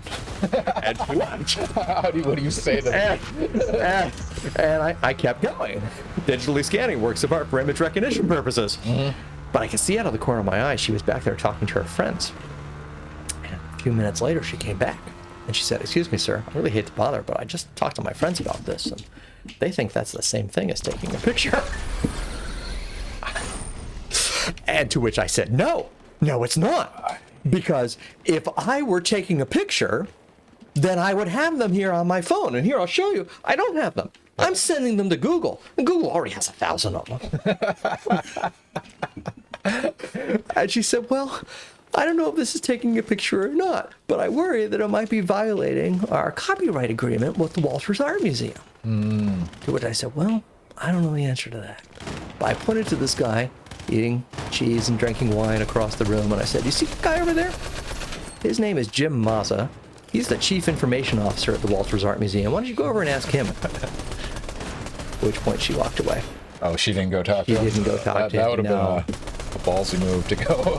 Yep, exactly. I mean, so what is the official answer? It's Well, the official answer is that technology changes faster than society can keep up. and the rules don't exist yet. Right, so if there had been QR codes next to any of those paintings, for all I know, it was 2010, there probably were, right? QR codes were all the rage back then. Nobody would have blinked at all if I'd taken my phone out and used the camera to pull up a QR code. Also, of course, there were descriptions next to all of those images.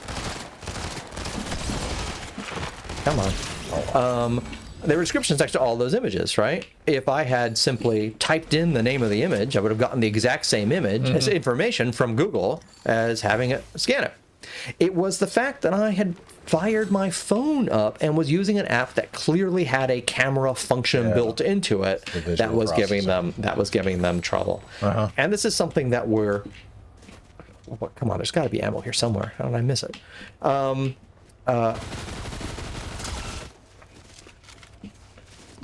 And that was what was giving them trouble. You have ammo, right? I don't know why I don't have any ammo. I'm going up here. So what's the on the map, the flag? And that is in this little island up here. There's a little place where I can claim this island right here. So I'm going to go ahead and do that. I get it. But I desperately need more ammo. I don't know why none of those people I killed had dropped any medium. What does it give you if you bullets. capture this? Some items. Okay. And I'll drop in the middle. See if anybody else comes up here to try to stop me. Right. So it's just a matter of time for people to get used to these things. I have an old friend who, speaking of the National Gallery, she used to work there, and she put together one of their first mobile audio tours. So this is the sort of thing where, you know how a lot of museums will pass out like old CD-ROMs with headphones that you wear, and I wouldn't touch those, to be honest. It's better if you bring your own device. BYOD is such a big thing, or was in the museum movement, right? So, but in the early days of that, one of the things that they tried was use your mobile phone to take the audio tour, right? And so they set up this whole thing where you could phone in to the museum and get an audio tour directly on your phone. They advertised it, they tested it, they had a lot of people doing this work, and the day that they rolled it out, people were very excited to use it. But unfortunately, one of the people they forgot to tell, back to the docents, they forgot to tell the docents. So people were wandering around the National Gallery, listening to audio tours, and the docents going up to them and saying, "I'm sorry, you're not allowed to use your cell phone here." And people are like, "But I'm talking to you." So those kinds of I'll tell you one more story like that. It's just along the lines of technology and society not moving at the same rate. This isn't my story, but it's one I've always liked ever since I first heard it. And this took place at Smithsonian in the 1990s. And actually, I think it was at the National Museum of American History, of all places. They were working on putting together some exhibit kiosks, particularly targeting kids to help them understand some aspect of American history, right? And they decided that they would use an interactive cartoon of Goldilocks and the Three Bears to teach kids about something about American history, right? I don't know, maybe this president was too big and this president was too small and this one was just right. I don't know what it was, but it used Goldilocks and the Three Bears to get this across. They spent a long time developing this, working with exhibit designers and curators and educators, and they did all kinds of user testing with kids to figure out the best way to appeal to kids, and they were targeting, right, that sort of 8 to 12 age group, and they put a lot of work on it. When they finally went live with this kiosk in the museum, the day it opened, the designers all kind of gathered to sort of watch surreptitiously to see how it went once it was live in the environment, right? Yeah. And they saw it had bright colors, right? Cartoonish sort of thing. And they saw it attract the attention of an 8-year-old girl who was just the target audience for this. And she came over and started working on the kiosk and started learning whatever aspect of American history this was trying to teach. And they were so excited to watch her do this because it was working perfectly. And they were all congratulating themselves and patting themselves on the back when suddenly, out of nowhere, came the little girl's mother. And she grabbed the girl by her arm, dragged her away from the computer and said, "We came to this museum to learn, not to watch cartoons." Oh no. Right? Yeah. So again, that's one of the things that that if you study sort of socio-technical aspects, it's that intersection between society and technology where things get really interesting, where things break down. And it's because technology changes so much faster than we could possibly ever keep up. And this sort of what is going wrong with many aspects of modern technology, right? Well, I mean, so I'll expand on that on the personal front. You don't have to answer because Cat Star's in the stream, but in terms of your kids, you saw this like transition to everyone video gaming. Like, Absolutely. What was World Health Organization is less than 4 hours of screen time a week, which developmental psychologists are opposed to, but that's another story. Right. Like, what's your personal interpretation? How do you define screen time? Yeah, exactly. Right. Not all screen time is equal. Not all screen time is equal. We're surrounded by screens in our everyday lives, right? If I have a kid who reads on his Kindle every night, is that bad? Should I insist he put his Kindle down and read a paper book? Right? At some point, you're happy your kids are reading, right? So I am not at all concerned with those things. What I'm concerned with is helping our kids understand how to use technology effectively and ethically. It's not my quote, but it's one I really like. If all we have to offer our children is an off switch, then we have failed to prepare them for the digital world. And I think that's very true. Right. So talk about gaming, right? So one of my kids is an avid gamer, and when he first started playing multiplayer games, one of our rules was you could only play with people you know in real life, right? And I remember he internalized that rule very, very early on. So if anything ever went wrong and a random joined a party, right, he and his friends would kick that person right away because they all internalized that rule. Yeah. If you're playing a multiplayer game. What age was that roughly? Just out of curiosity. 8. Okay. I just don't like strangers. And I wasn't watching what I was doing, and I just jumped off of a bridge and died. There was only one person left. So. Oh no! I was on my way to kill this person, and it's like, where'd he go? I literally just mistimed the jump, but I looked over here. Oh no! All right, let me redeem myself by fighting another army of bots. I should log into my account. We could play against real people. I mean, if you want to.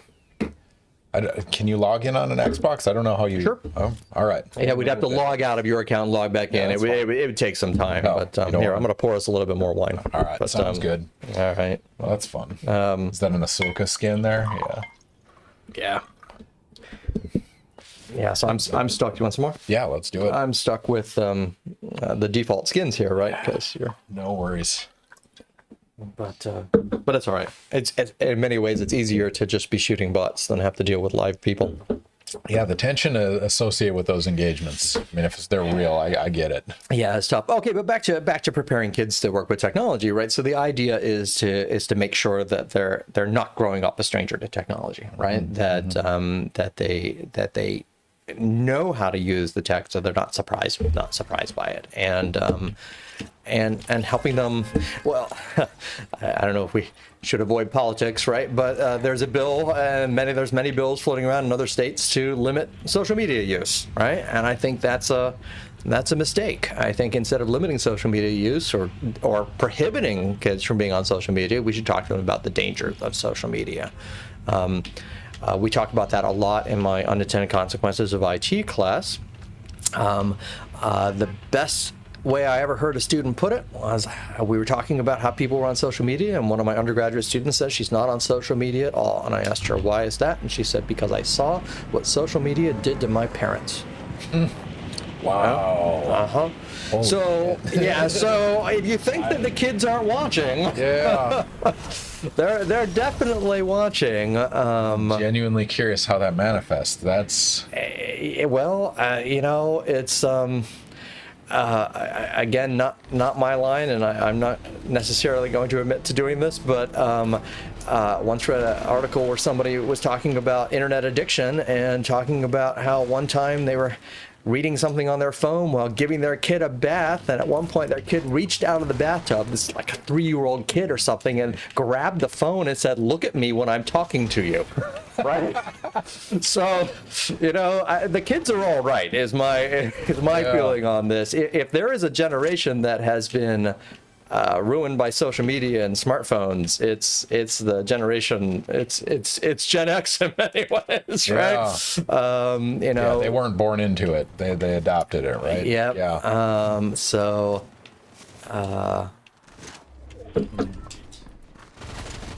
Yeah, it's one of those things like we've learned over and over again, abstinence only education works for nothing. Quite literally nothing. That is right. Like, you have to balance it. Yeah, so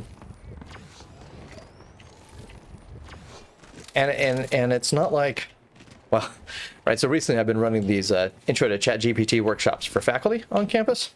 I don't know if you've seen anything about that, but this question comes up all the time. And well, hey, the fact of the matter is that all of this generative AI is built into everything that our students are going to be doing once they get out in the workforce. Yeah. So you can't prohibit students from using technology that is embedded in everything they're doing. Instead, we need to have to help students figure out the best way to use them, again, effectively and ethically. Yeah. And that's, perhaps more work than banning a technology, but banning technology never works. I'm never a proponent of that. On a related note, I'm working on a manuscript draft right now. So I do this casual chemical education side project. Sure. And it's doing a Roche analysis or fitting of test outcomes and things. Okay. And we're doing a draft that can actually detect ChatGPT usage on a multiple choice exam. Which is kind of weird, right? Because it's not you can't use like word sequences or content of answers. But it turns out, for a human, certain questions are hard and certain questions are easy. Sure. And ChatGPT can score the same as a human, but it doesn't get the same type of questions right. And so it gets hard questions right and easy questions wrong. And this, like, the outfit statistic can describe whether ChatGPT is involved or not. That is really interesting. Yeah, it's kind of a fun, like, it was an accidental discovery on one of our previous papers, but So I guess the workaround to that is you're going to have to tell the AI to answer the multiple choice question, making the kinds of mistakes an undergraduate student would make, right? And it will simply change the way it answers to do that, right? Yeah, well, and the hard thing about any of these cheating algorithms is as soon as it gets good enough to answer everything correctly, you can't fit anything because you can't distinguish it from a perfect test, and so it's just an arms race at this point. It is, like most things, and I think it's. We probably don't want to spend too much time talking about generative AI, but I think it is. It has the potential to make us better teachers and make students better learners because we can skip over more of the easy stuff, right? We can get to a point where the end product really doesn't matter. It's like the whole thing about, okay, yeah, I've got a calculator that can tell me the answer. I don't care what the answer is. I want to know if you know how to get to the answer. right? If you can show me where the answer came from. And that helps students understand that the answer really doesn't matter anymore. What matters is the process by which you get the answer. Now, that's harder to grade and harder to teach and harder to interact with, right? It's a lot easier just to see if you got the right answer or not. But that's fair. there's definitely going to be a huge transformation in how we teach. So speaking of homework assignments, you might appreciate. So I'm teaching a graduate course this semester. It's on group theory and inorganic spectroscopy, how symmetry dictates all sorts of vibrational and optical transitions, blah, blah, blah, and techniques. I like it. But my homework assignment, and I had them vote. I gave them 4 options, and they picked 3 of the 4. And some of the option they didn't pick was edit a Wikipedia page. So it's like, you know, crowdsourcing actual content and things like that. But one of the ones they did pick was design a science museum exhibit for 5-year-olds. So take some content from class and translate it to an exhibit that's interactive and engaging in some way. Fantastic. And it is my favorite assignment. And, you know, okay, this is going to be a blast from the past, but I'm sure you remember the virtual world Second Life, right? Mm-hmm. Yep. Yes. So back in 2004, I taught classes in Second Life, and I used to have an assignment to have students build a museum in Second Life. Second Life. And those were great. I wish they still existed. They were so much fun. So you were the 10 users for Second Life. So the School of Information in FSU, when Second Life came out in 2002, we would go right in, right? I mean, the funny thing, again, back to people don't understand what librarians are like or what information science is about. The LIS community is full of early adopters of technology, and they always have been, right? Because they're always trying to figure out the best way to get information out to people, so they're always looking at new resources.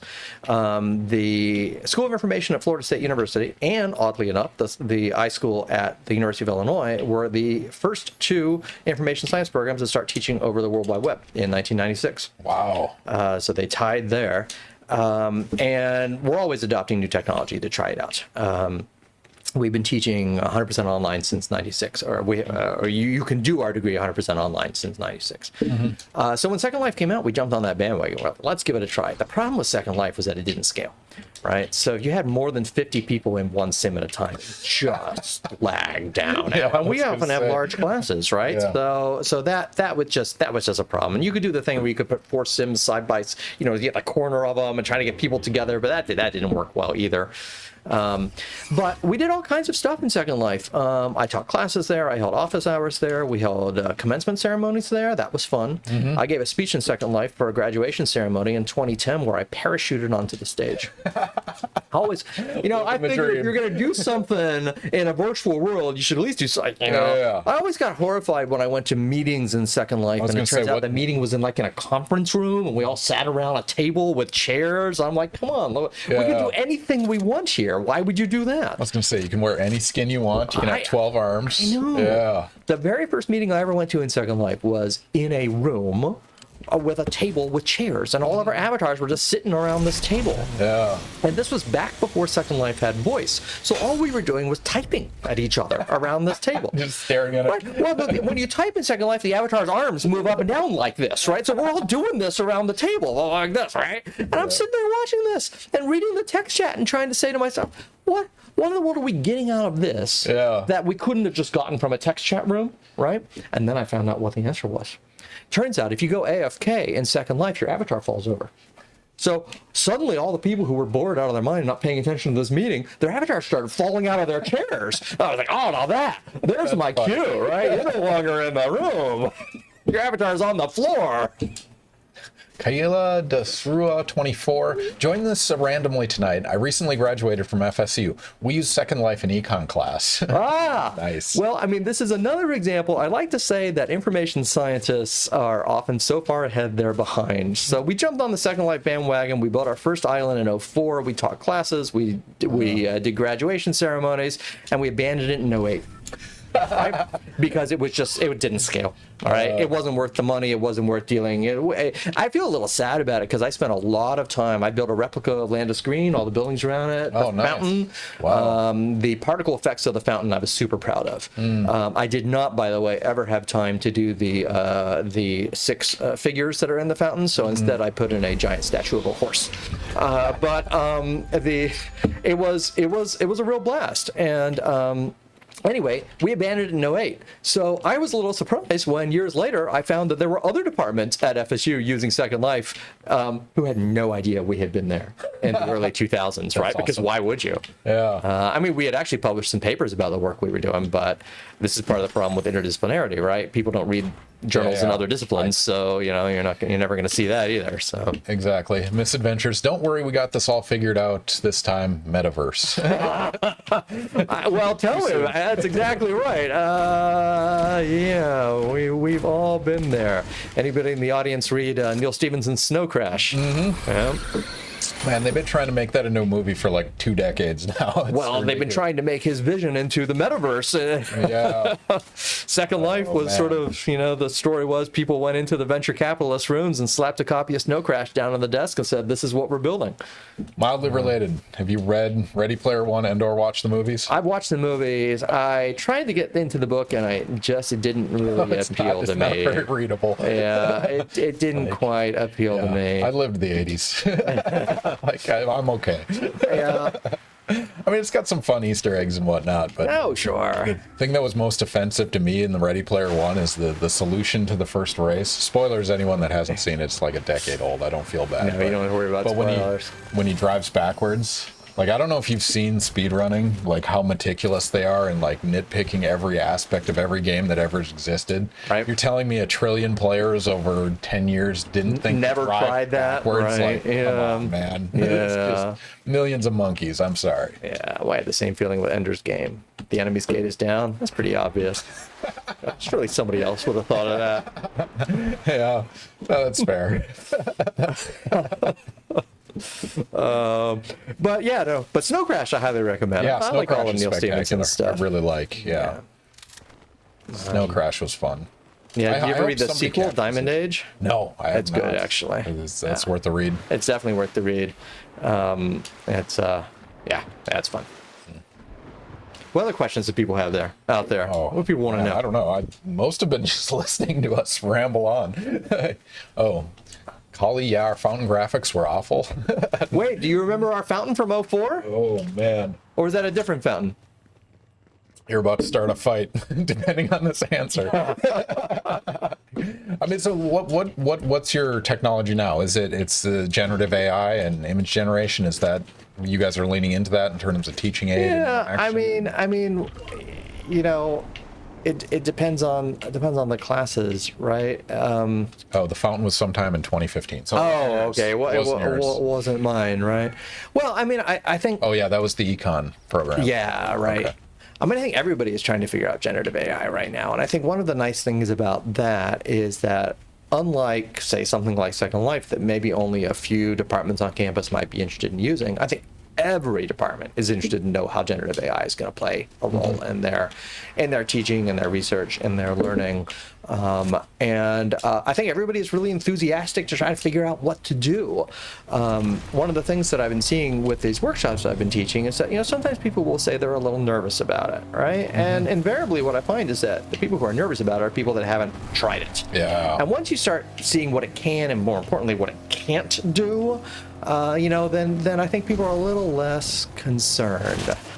I think that the thing people need to grasp most, especially, in my discipline where they're worried about cheating and whatnot, is that those generative AIs are answer generators. They're not right answer generators. And so anytime you input your test questions, and I did this with hundreds of my exam questions, you'll see that its answers sound legitimate, but it's a misconception of some fundamental concept that it's getting wrong. At a basic level, it's just not right. Yeah, exactly. Now, what's interesting about that is that, again, back to this question of making us better teachers, what that means is you have to read everything a lot more carefully. Oh, the gun's too loud. Sorry.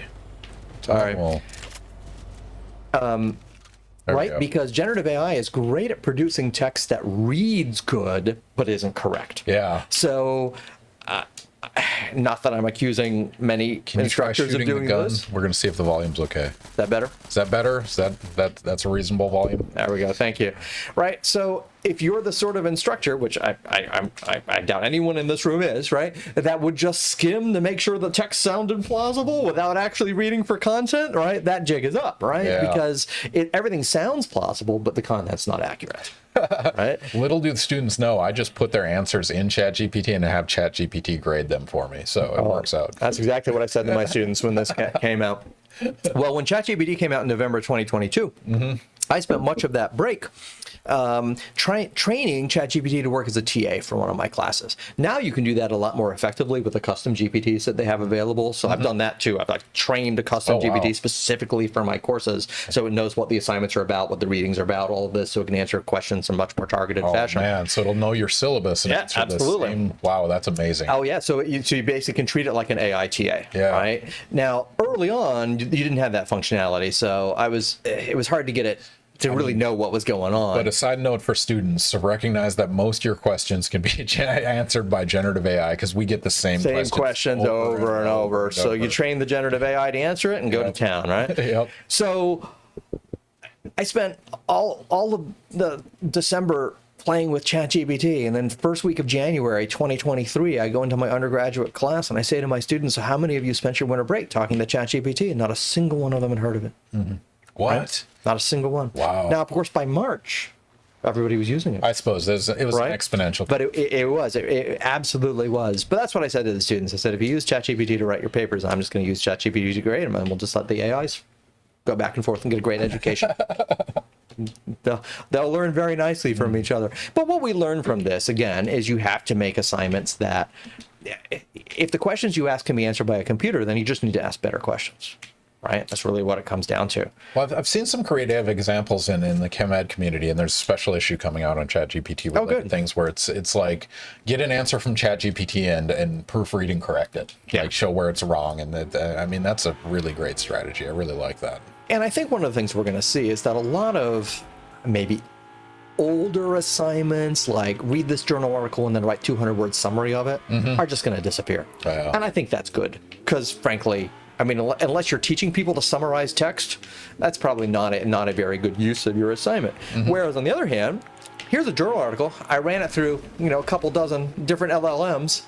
I don't know, we don't have that many freely available. Let's say 3, right? And we came up with 3 200-word summaries. Oh, that's fun. Which one's best? Yeah. Right? Which one was written by a human? Which one was written by a human, right? I like that idea. Right? So we can be a lot more inventive and clever. And again, I think it's going to make us better teachers and better learners, because, like I said before, the product no longer matters. It's the process by which you get there that really matters in education. And if the computer can just give us the answer, then we need to avoid the answer and focus instead on the process that gave us that answer. No, I definitely appreciate that. I would really like to write an exam that's open, internet open, everything. I mean, in chemistry, it's hard to do from the traditional perspective, because we're teaching the same stuff we did 100 years ago, right? And there's only so many ways you can ask it. Graduate courses, you can be much more creative, right? You can be more cutting edge, but well, and one of the nice things about a being in a meta discipline is that all my assignments are project based, right? So it's all open anything, right? You got to find the solution to this. So and really, it's going to be very hard or say like a class on like user-centered design or UX design, right?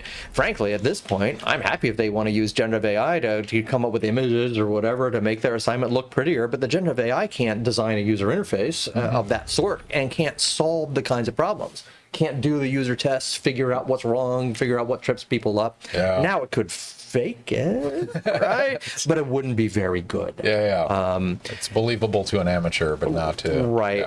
And we have a lot of, computer science professors, etc. I've talked to about this, like Gary Tyson in computer science, or Gordon Orlbacher over in scientific computing. Gordon's a great example, because he'll say to his CS students, or his students, that he'll say, you can use any of these tools you want, but your code better run.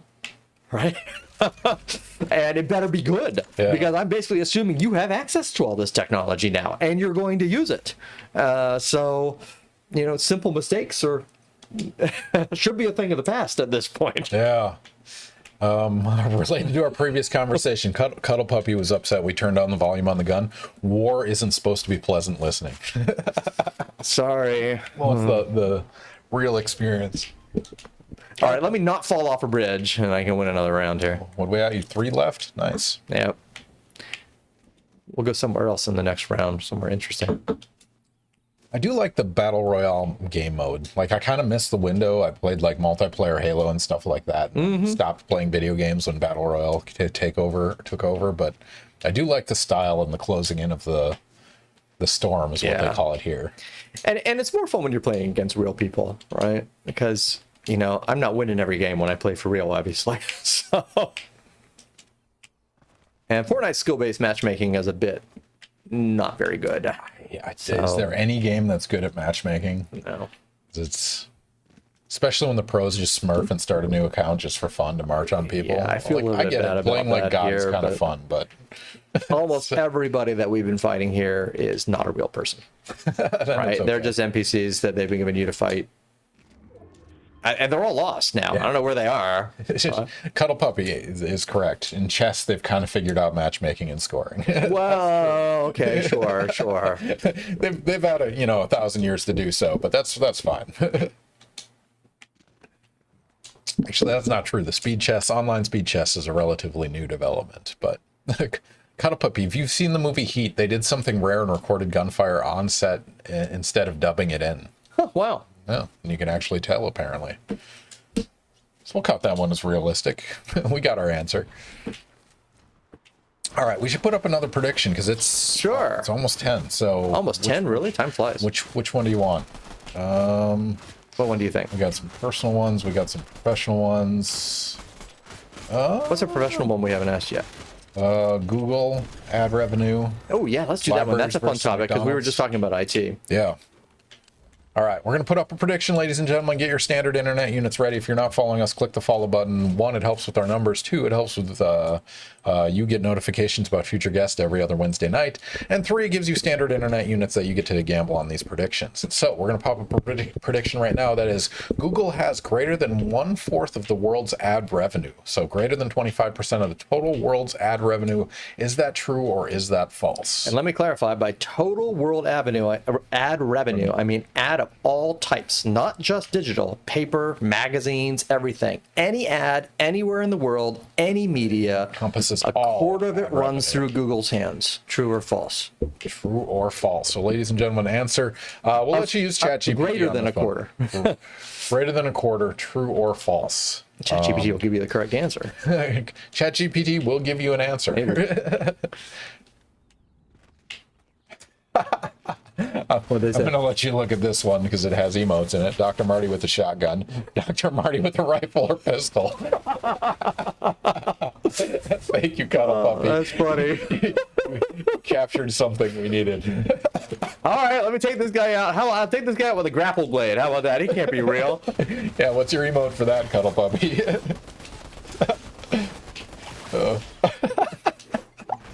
There. Slapper's only victory in Battle Royale. Take that, Cuddle Puppy. Oh man, I'm Somewhere sorry. else. Here we go. We got to get a crown win for you. You get to destroy people. Is it satisfying? It's not. It's not satisfying. No, it's more satisfying losing to someone who's actually a real player. Yeah. We'll play another round or two, and then we'll switch to Fall Guys. Yeah. No, that sounds good. Yeah. Yeah. Fall Guys. With a grapple blade. All right, 10 seconds left. If you guys haven't answer the question. Google has greater than 1/4 of the world's ad revenue. This is all ad revenue, both online and in person. Is it greater than 1/4, 25% of billions and billions of dollars? That is a lot of money we're talking about. Mm-hmm. You could play Fall Guys with me, Catstar says. Absolutely could. Yeah. Give me, yeah. Vestib too. Do a friend invite.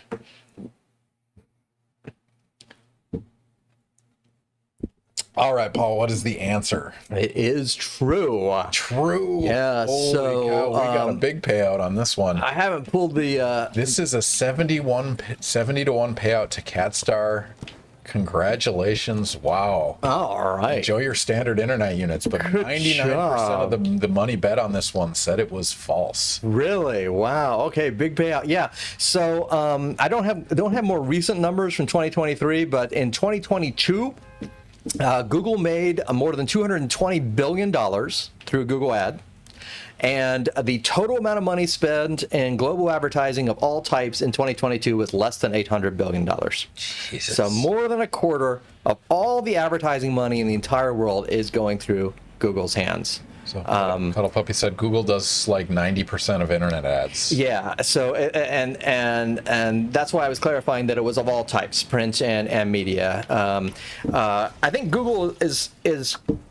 Last time I looked, it was closer to like 75% and 90% if you do Google and Facebook together. It's over 95%, maybe 95% if it's Google and Facebook together. It's astonishing. Wow. And the reason I like this statistic is because if you look at Google's revenue growth, now Google also makes, this is just ad revenue. Google makes money from other sources as well, but it's primarily ad revenue that they get most of their money from still. And this is a company that didn't exist 30 years ago. And now a quarter of all the world's ads anybody buys is a Google ad, right? And why is this so? Because everybody knows, oh, come on. We were just playing. But is that a real person? I don't think so. The bot was in a box? No, I had the box. Okay. I had the box. Okay. I tell you what, we'll find more. We'll try to see if there are any real people. I mean, maybe we're gonna Misadventure. Maybe they can afford to fix search again. I don't know if you saw that recent study about searches getting worse. That search sucks. is I've definitely noticed it. getting worse. Yeah, that's. I mean, that has to do with changes of the internet too, right? So for example, all right, let's back up. So Google debuted as a search engine in 97, 98, right? It's fun talking about this with our undergraduate students because most of them weren't born in 1998, right? So they literally have never known a world without Google. If you can remember what search engines were like before Google, Ask Alta Jeeves. Vista or something, or Ask Jeeves. Alta Vista was my favorite because they didn't have AltaVista.com. AltaVista.com was a church, and the church on their webpage had to put a big sign up that said, "We are not the search engine. We are a search. Here's the church. Here's the link for the search engine." That's good traffic. Yeah, absolutely. And Yahoo, of course, famously turned down purchasing Google twice. Yep. There's a good book about that called The $500 Trillion Mistake.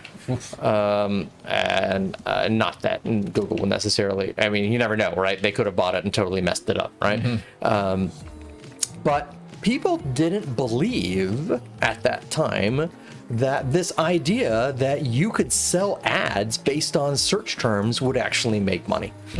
Yahoo talked about that as a way of making money, and they did not. They had much more of a traditional, selling ads like in a magazine kind of approach.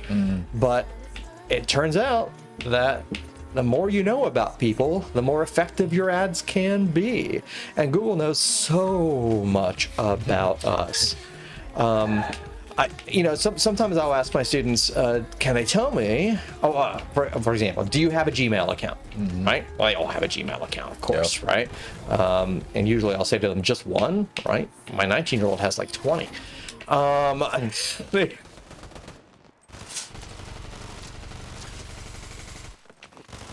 Is this a real person?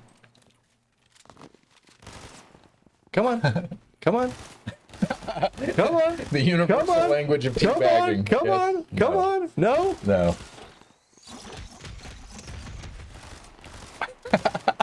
You tried. We're going to find a real person on here eventually. You've got about 30 minutes to find one. All right. All right. Not even fair. Oh, Lycos. I forgot about that one. Right. Yeah. Yes, of course. Good. Misadventure. Okay, so do you have a Gmail account? Sure, and of course they do. How much are you paying for it? They're not paying anything for it, all right? So, and I'm sure everyone on the stream has heard the adage that, if somebody's giving you something for free, you're the product. You're the product, yeah, right? Well. So what is Google getting out of giving you Gmail for free? right? Well, they're getting a lot of information based on what's happening in your emails that they can use to target you with ads. And, you know, if you sign into gmail.com on a web interface and you don't have an ad blocker on, you'll see ads. Yeah. Those ads are targeted towards you. And a lot of people in the early days of this were very distressed that Google was, you know, reading their mail, right? Of course, Google's not reading their mail in any sense of that particular word. Yeah. You're not important enough to read your mail. Well, sorry. But what they were doing was using the content of the mail to figure out how to target ads. Yep. Well, in 2018, I think it was, they announced that they are no longer using your Gmail to target ads. They're still putting ads in your Gmail, but they're no longer looking at your Gmail. Content. Yes. Not using your breakup to Do you know why? advertise Cupid. No idea. Why is that? Turned out they already knew so much about you. They didn't need it. It was wasting their time to read your email. Privacy. Wow. Yeah. So it was a PR move and not an actual moral decision. And it turns out the big thing was when Google bought YouTube. When Google bought YouTube in 2016, video searching data. Yeah. Turned out nothing else mattered. Playlists. Nothing else mattered. Wow. Your Gmail was so uninteresting compared to your YouTube videos. Well, your YouTube search is who you really are. That's exactly right. That's exactly right. So they totally abandoned looking at your email at all. That's amazing. I didn't know that. That's so because they advertised it as an altruistic decision and we're going to protect your information. And like it's just noise. It's just noise. We don't need it. They absolutely don't need it. They know so much about you, which is, you know, given how much these companies know about us, I'm still frustrated when the targeted ads aren't working. Man, there's a sci-fi story about, I don't know, this has probably already happened already, but someone dying but being replaced by essentially a generative AI of their existence through that. Sounds like a Black Mirror. Yeah, and I mean, it's something you could legitimately do right now. At least you can mimic chats, you can mimic email, you can mimic behavioral patterns. Like, it's all known already. Yeah, that's true. It is worrisome. And when people ask me what I'm worried about with, say, generative AI, you know, am I worried about AGI or something like that? You know, I think we're going to get some sort of superhuman AI that takes over the world in the singularity at the same time we get cold fusion and room temperature superconductors. So I'm not worried about singularity. I'm not worried about that. No. But what I am worried about is that just like we're all, Full shield. Look at that. I gotta get these people before they do too much damage to me. I love it.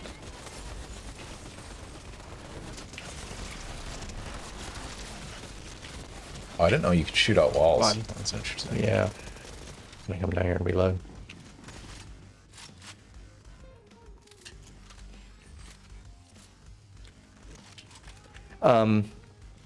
What I'm worried about is the same way that we carry our smartphones with us everywhere, right? We are going to be, it's going to be so convenient. Oh, come on, don't die to this guy. It's going to be so convenient to have this technology with us everywhere we go, right? An AI that remembers everything about us, knows everything we've ever done, knows everything we're interested in, that we're not going to worry about any of the loss of privacy that comes with that at all.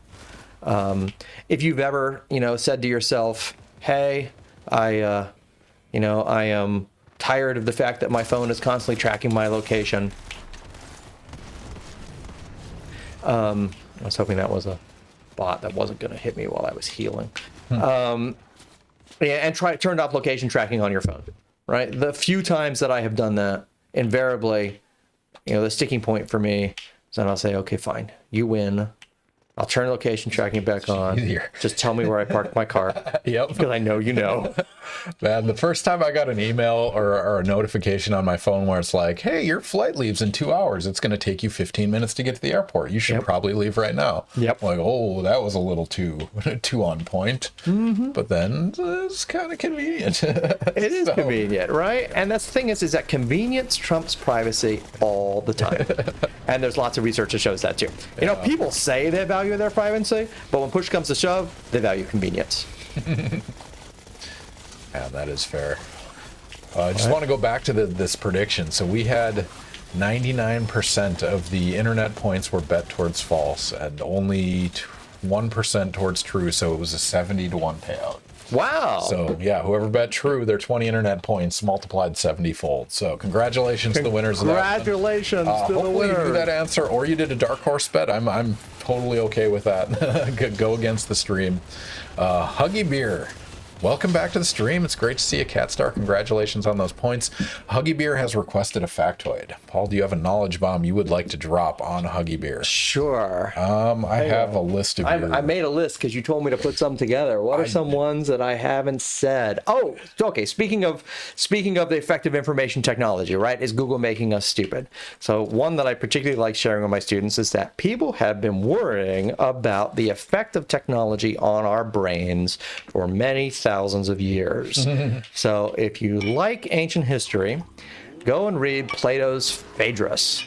Now, so in the Phaedrus, Socrates is having dialogue with an Athenian aristocrat named Phaedrus, and they're talking about all kinds of things. One of the things that they're talking about is a story between the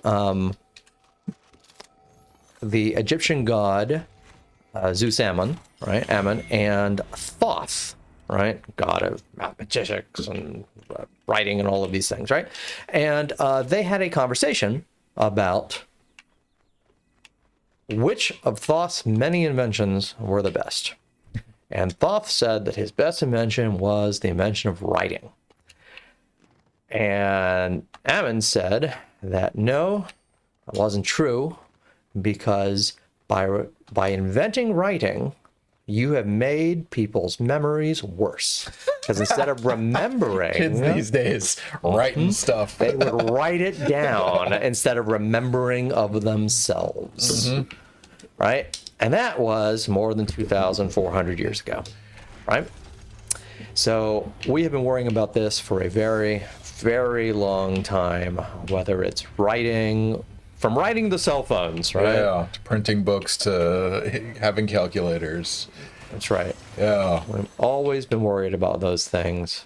I mean, after years of research, there is presumably some examples where there is true, right? Some kind of new innovation was debilitating towards... Well, but it's not... It all is, right? I mean, the thing is, it's all a trade-off. Yeah. I have a long list of these that I go over with my students. So I have a hard time remembering all of them, but, let's see. Do you change the oil in your car? That's a good point. Do you light the lamps at night? You light the lamps at night, right? Do you go to the shoe repair? Do you make your own food, right? Turn your own butter. Right? Absolutely. Can you make fire from scratch? Some people can. Maybe you're a Boy Scout or something, right? But most people have pretty much offloaded all of those activities to modern technology. I'm counting under the assumption that if I need food, I'll be able to go to Publix. If I need fire, I have a lighter in the house, right? That may not necessarily hold true, but it's been useful for us to trade that skill to a particular technology, right? It's freed us up to do more things. So the question as always is, what's the trade-off? Did you actually benefit from that trade-off? Does the fact that we don't know how to make fire from scratch anymore, is that good or bad for us? And I think for most of us right now was an okay trade-off. If, a zombie apocalypse happens, it's going to be a bad trade-off, but we're sort of counting on that not happening. So all of this technology is about weighing those pros and cons. How do you make that decision? Yeah, so Huggy Beer followed up. If we free our brains from those details, does it give us time for invention and innovation? That's the question, right? So what do you do with the time? And, well, the other good example is calculators, right? So if we can use a calculator to solve simple math problems for us, do then we use that time to learn how to solve complicated math problems? Right? And now we're back to generative AI, because I think that's how we should use these tools. We should help the students see that now they are freed up to do the more complicated work, the stuff that the computers can't do. What's the stuff that makes us human? That's what we need to be spending our time on. I mean, so the contrast to this dialogue where like the technology makes our lives easier, but the reality is, I mean, for decades, if not centuries, people have been saying this innovation will mean we'll have to work less, we'll spend less time working. Yeah, absolutely. And it's not true. Not true at all. And that I think has a lot less to do with the technology and a lot more to do with modern society. Okay. So, yeah. One of the things that worries me about technology making our lives easier now is that for a long time, technology automated routine tasks, and now technology is automating less routine tasks. So, I mean, so there's been a number of stories recently about how I mean, disruptive generative AI could be in terms of a number of jobs, and we're talking, extension from self-driving cars to the other end of the spectrum.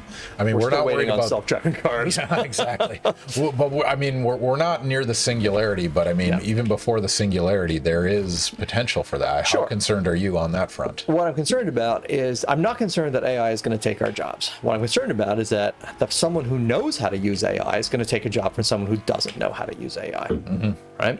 Take computer programming, for example. Right? The good computer programmers are all using AI to make them to work faster and smarter. Right? AI is not going to replace them, but if you're a computer programmer who doesn't know how to use AI to make your job better, then you're going to get replaced by somebody who does. On a related note, you don't have to answer this question. Have you used AI to help generate a letter of recommendation yet? I have demoed that to a number of faculty. Okay. I have not used it myself for one simple reason, and that I have so many templates for letters of recommendation that I have written over the years that I don't need to. Yeah. But you could generate your own AI, right? Your personalized AI for letter generation. Oh, absolutely. Yeah. And one of the questions that I get asked a lot is, can I basically give can I give a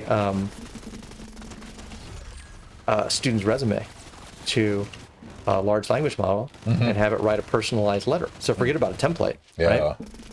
Now, my answer to that is, I'm not sure I want my students' personal information being given to OpenAI. That's fair. Right? That's, I mean, FERPA violation at some level. Exactly. And it will do it, but I would be reluctant to spend the time on that. I don't have any loaded weapons here. No worries. They load my weapons. None of these are real players. I found myself in a swarm of bots. Came out victorious, though. Still beat the machines. Sadly, yes. We're still beating the machines. All right, we're at 10:10. We should do another prediction because I don't want you distracted while you're playing NARC. Sure, yeah. We got to move to NARC at some point. We have libraries. Let's do that one. Yeah, let's see what people say about that one. Yeah, that is an interesting one. All right, ladies and gentlemen, we're going to do another prediction. Get your standard internet units ready. If you are not following, click the follow button, get your points. Gamble them on these questions. Maybe you'll get a 70-1 payout as we did on the previous question. At the top chat, click that predict button, and you're going to predict this question. Are there more libraries or McDonald's in the U.S.? As in, that's literally what it is in terms of like total number of libraries versus total number of McDonald's in the United States. Which one is there more of, McDonald's or libraries?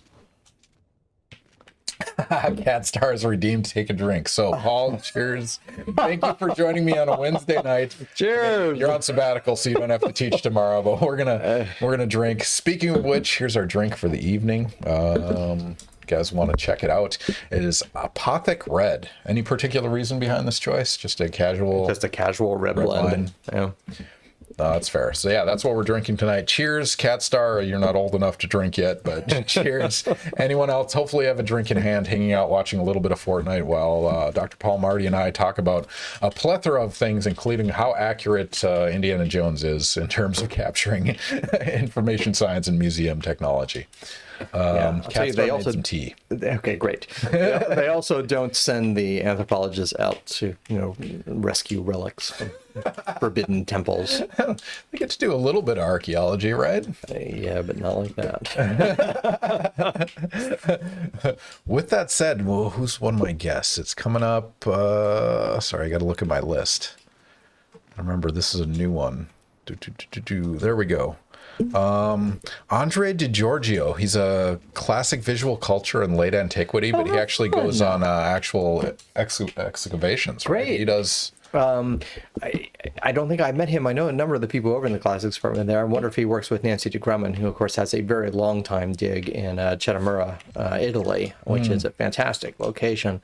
And she's been doing some amazing work, or her students in particular too, have been doing some amazing work in the Innovation Hub with 3D scanning and printing of Italian artifacts. Fun stuff.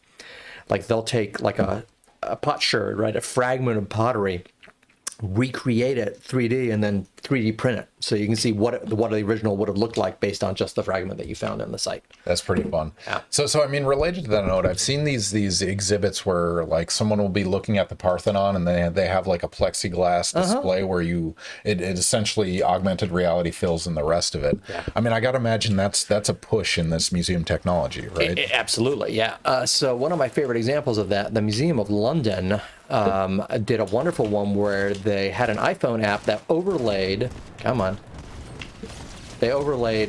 historical pictures of London over wherever you were, right? So you walk around the city of London with this iPhone app. You open up the app, it shows you what you're looking at, and then would overlay a historic photograph, so you could see that part of London. So a lot of people are looking at that kind of technology. So for example, if you knew that there was a famous statue standing on the corner and the statue is long gone, but you're on that corner in real life, you can use augmented reality to overlay that information. And there's been so much work on augmented reality in museums, just books after books and papers after papers, because it's such a wonderful thing to do. Do people carry around the technology to do that? More and more they do, right? Because more and more you can do that on your phone. I think once more people have VR goggles available, right, we'll see even more of that. So have you dove into the VR world? Oh yeah. Yeah, it's in terms of teaching or personal, like recreation. Both, right? So we got a couple of quests at home. That's always a lot of fun to. Or I don't know if they're not called quests anymore, are they? Ever since Facebook bought them? No, they're still called quests. Meta quests instead of Oculus quests, right? Yeah. And we do a lot of. All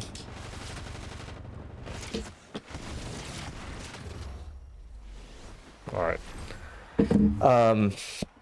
We do a lot with virtual reality and the Innovation Hub. So a lot of the students who come in there are interested in doing work with that. There's actually a really great class now that's being offered by one of the new staff members in the hub on VR. That if you're a local student, I highly recommend. Oh, that's fun. Yeah, we had Andy Opal on.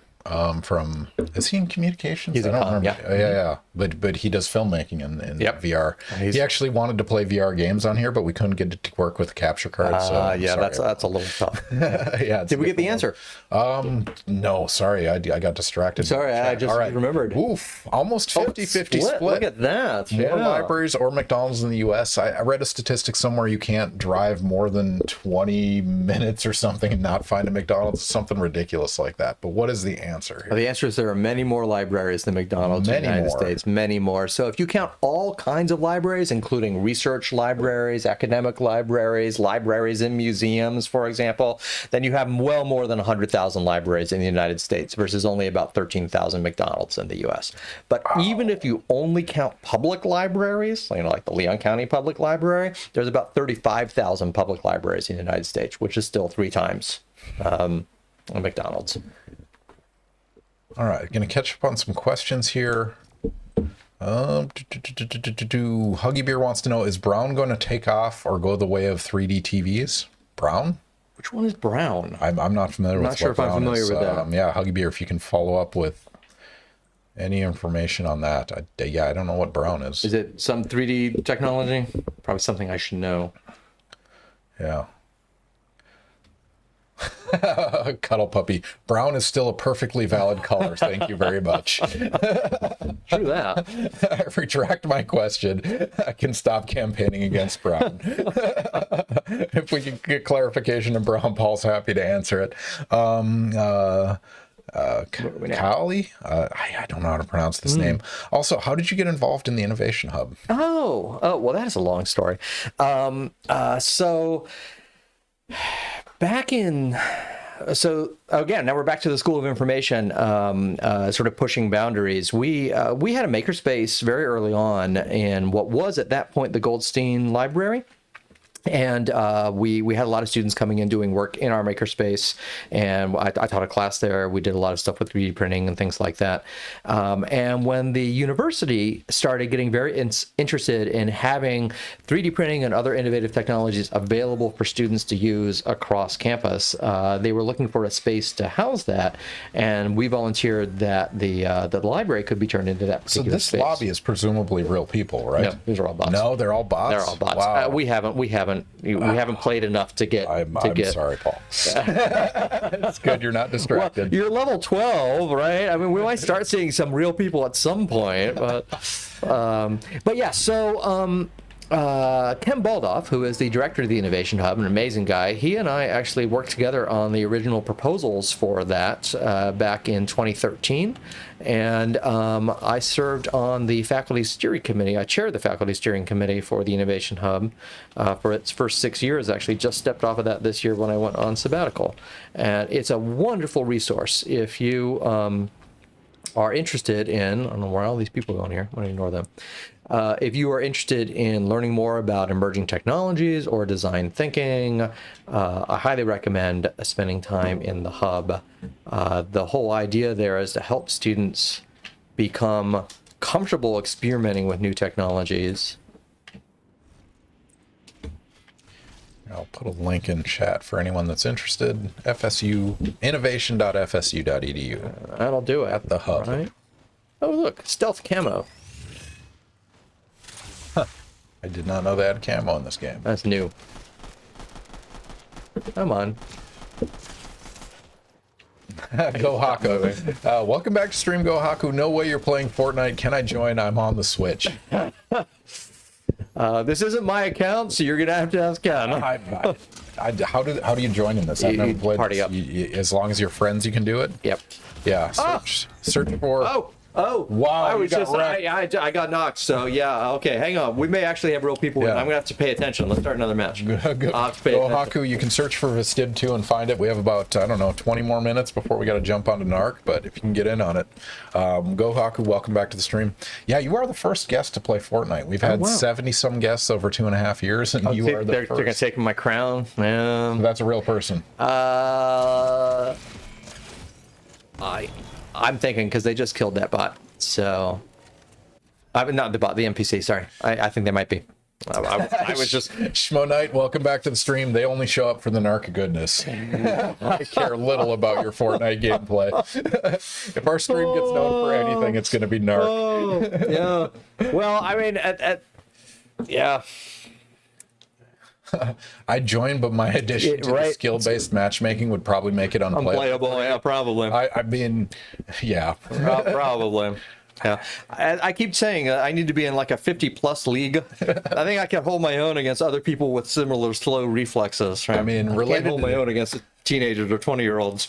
Well, I mean, related to socio-technological engagement, I mean, what does the nursing home look like for us in 30-some years? Yeah, right? Like, is it just video game LAN parties all the time? Or? Yeah. So we have a class in the iSchool called IT and Older Adults. And one of the weeks in that class is totally focused on porn in nursing homes. And it turns out that this is a terrible problem for people who take care of information technology in nursing homes. Yeah, because they're going to sites that... It is... It's an unfortunate problem that there's a lot of people who live in a nursing home who don't necessarily know how to get the porn off of their computers and need help from the IT professionals with this. And it's something that a lot of our undergraduate students were not prepared to learn. in that class. I mean, but that's probably the same problem we have at FSU in the dorms, right? Well, the students in the dorms are probably a little better at a little more knowing how. savvy. Yes, exactly. So it's that combination of not quite tech savvy enough that is causing the problem. As if the widespread herpes and STDs was not enough. Right. Exactly. So. I do think that the nursing homes are going to be full of people playing video games, and why not, right? And that's how I'll enjoy retirement. I look forward to a day when I can just sit down and play through a game. Schmonite, sponsored by Geritol. Ask a Scientist, brought to you by Geritol. Right. I like it. All right, yeah. So you're a reasonable gamer. I'm guessing NARC you can beat in something like 25 minutes. So you have about 10 minutes left. Try. I haven't played NARC in ages. So, all right. If I ever, it would have been years ago. Porn in nursing homes, there's an untapped market. Sounds like it's been tapped quite well. Oh yeah, it has. Like, no. What else are they going to do? They just need to help with the computers and some. Yeah. Oh man. But IT and older adults is a big area, right? Helping people learn how to use technology, helping people get comfortable with technology. A lot of our information technology undergraduate students spend a lot of time working in senior centers. It's a really valuable thing. There's I talk to people who've never used a computer before, and they get very excited when they can see their grandparents over FaceTime or something like that, right? It's a life-changing event. I mean, so let's contrast that. I think it was Marty Swanbrow Becker, where one of his factoids was there's no such thing as a digital native, right? Like we talk regularly about old people can't use technology, but kids are also learning technology, but not in a functional way. Well, I mean, you have to define functional, right? Yeah. So those of us who, let me make a broad sweeping comment about Gen X. I think a lot of us didn't expect to be in a sandwich generation where there's an upper generation that doesn't know how technology works, and now there's a younger generation that doesn't know how technology works. But they don't know because they haven't had to know. Yeah. Right? They have user interfaces that are nice, right? Yeah. If everything works and you don't need to troubleshoot anything behind the scenes, then there's no reason to learn how anything works behind the scenes. So if the computer keeps track of all your files for you, why should you bother learning file folders or where things are located? No, that's true. This, right? So to say that they don't know how the computer works, I mean, that's true in one way, but it doesn't stop them from using it, right? This comes up all the time. The chicken murder was just for fun? Just for fun. Sorry. Apologize.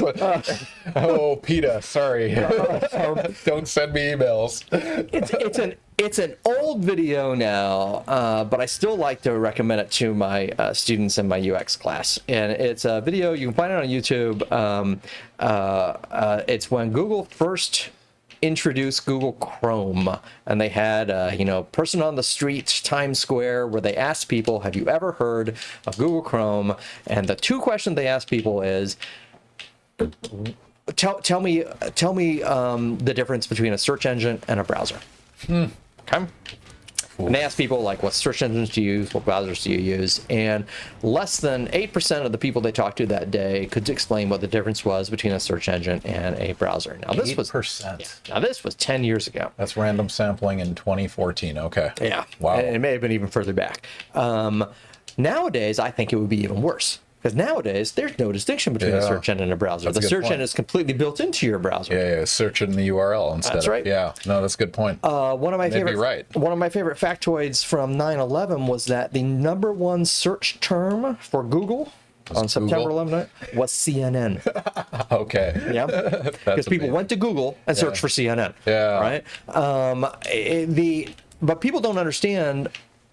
Okay, let me back up. So people may not be able to explain to you what the difference is between a browser and a search engine, but why do they need to know? Yeah, they don't need to know to use the technology. Yeah. Right? They can still get on the internet, even if they can't explain the names of the technology. In some sense, it's all about vocabulary. Yeah. Right? So what I tell our students in usability and user-centered design is that when you're a technology developer, you're spending a lot of time building systems for people who don't really understand how any of it works behind the scenes. Now, they're still going to complain if they can't use it, so you have to understand how they approach it. Okay, here's a quick example, right? So, okay, I'll ask you, Ken, right? So, have you ever built a chair? No, I have not. All right. So I haven't either, right? Now, if you gave me some pieces of wood and some nails, I could probably build something that would hold us up. Yeah. Right? Probably would be functional, but it wouldn't be very good, right? So on a scale from 1 to 100, or if this were a D&D stat, you know, I'm fairly +0 or -1 maybe in my chair building skills, right? But how good are you at sitting in chairs? I'm quite excellent. I'm really good at sitting in chairs. I've been sitting in a chair here for 3 hours almost, and I haven't fallen out once, right? Yeah. Right? I'm really good at sitting in chairs.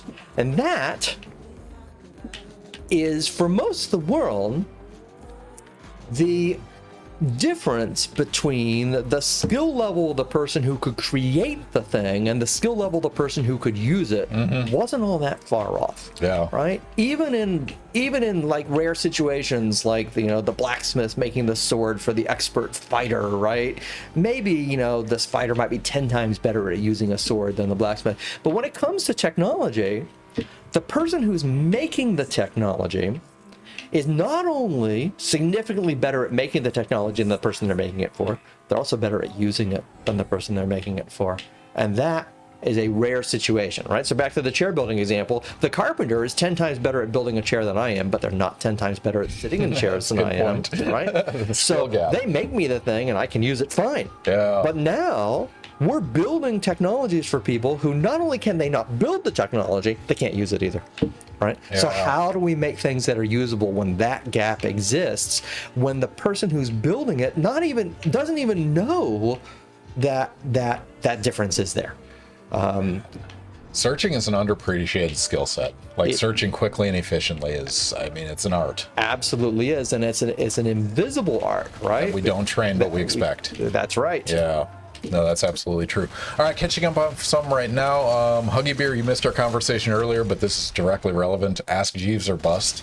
We talked about Lycos. We talked about Yahoo when we open our Netscape browser. Classics. All right. Go Haku. What if he beats your NARC record, Ken? He's not going to do that. That is not going to happen. It's not a worry. Yeah, and he can't because he's got infinite lives and rockets. You can't do that on an illegitimate speed run. But Cuddle Puppy is right. I'm no longer the world record holder. I'm second place on NARCs now, so yeah, no worries. All right, Huggy Beer. Huggy Beer says, as a cybersecurity nerd, I'd rather someone search for the site rather than guess on the URL to avoid URL typo squatting. Yeah, that's true. That's a good example, right? That's true. And we were talking earlier about Google not working as well, right? In the early days of Google search, they also had these problems where people were cyber squatting on URLs and messing up search results, and you could do a lot of manipulation with Google back then because there just weren't as many sites. So if you got enough people together, you could really mess with Google's algorithms. Bias the search result. Yeah, it wasn't that hard. Bought that too. Yeah. Schmonite, I once had to write a scanning interface program for a department of illiterate people. I had to design color-based error reporting and flash the screen. Danger. That's awesome. Not surprised. Just go over here. Bragging about younger generation doesn't know how to search either. Yep. I imagine AI will fill in that gap. I think it will. So Kalia Dasaru has a question. Are there other areas of research being augmented by AI which would benefit most from its usage? I mean, that was one question I had too. Like in terms of just the information density you have in any given library, right. Like what does AI do with that? How do you like machine learn from that? Or maybe it's traffic and views, and it's all of it, right? I was talking to someone the other day about whether or not AI could help with meta-analyses, right? And AI is really good at summarizing things. Now, I wouldn't trust the AI to do like the human element of that kind of research. But if you need a digital assistant to help you classify articles, summarize articles, I think that's going to be a huge help. And I worry people are going to rely on that just a little bit too much, because already we hear people saying that I don't have time to read all these research articles that are coming all the time. And this has been a problem forever, right? Yeah. So now I have an AI that can just summarize all the latest research for me and tell me what's going on in my field, right? Yeah. But probably, I mean, even if it's 90% accurate, it's still going to miss something interesting, and probably what it's going to miss are the most important bits. Yeah. Right. It's here's another example. I don't know how much time you spend in Zoom meetings, but have you turned on the AI summary for Zoom? No, I have not. Oh, That's probably glorious. You should turn that on, because that is available with our FSU Zoom account. So you got to do it from the web interface. Okay. But you can turn it on, and what it will give you at the end of your meeting is not a transcription, like you've probably seen the Zoom transcriptions, but a summary of what was said in the meeting. Wow. Okay. So it tries to capture the essence of the content. What's nice about it is it gives action items at the end.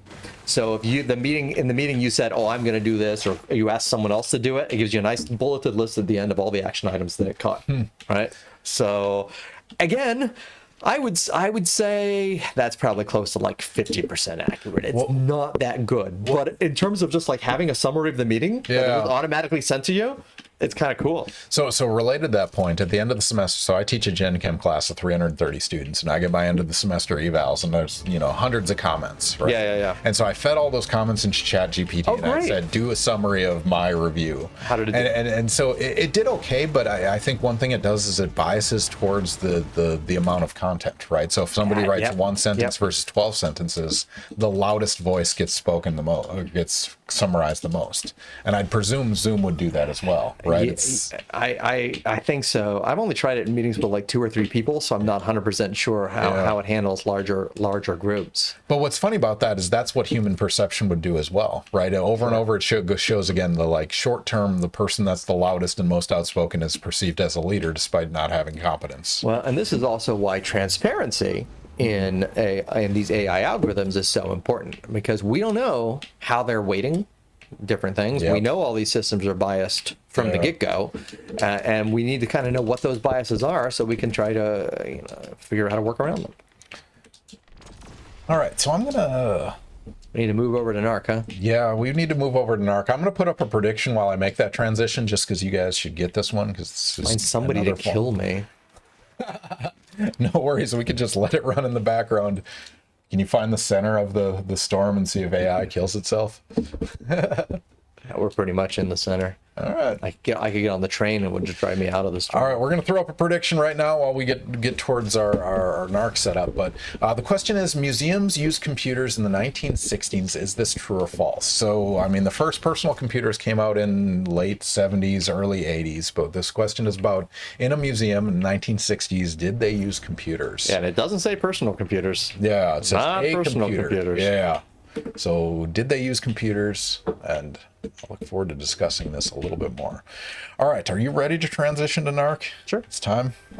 All right, so we're going to flip over to... Stay there and it will die. The other import.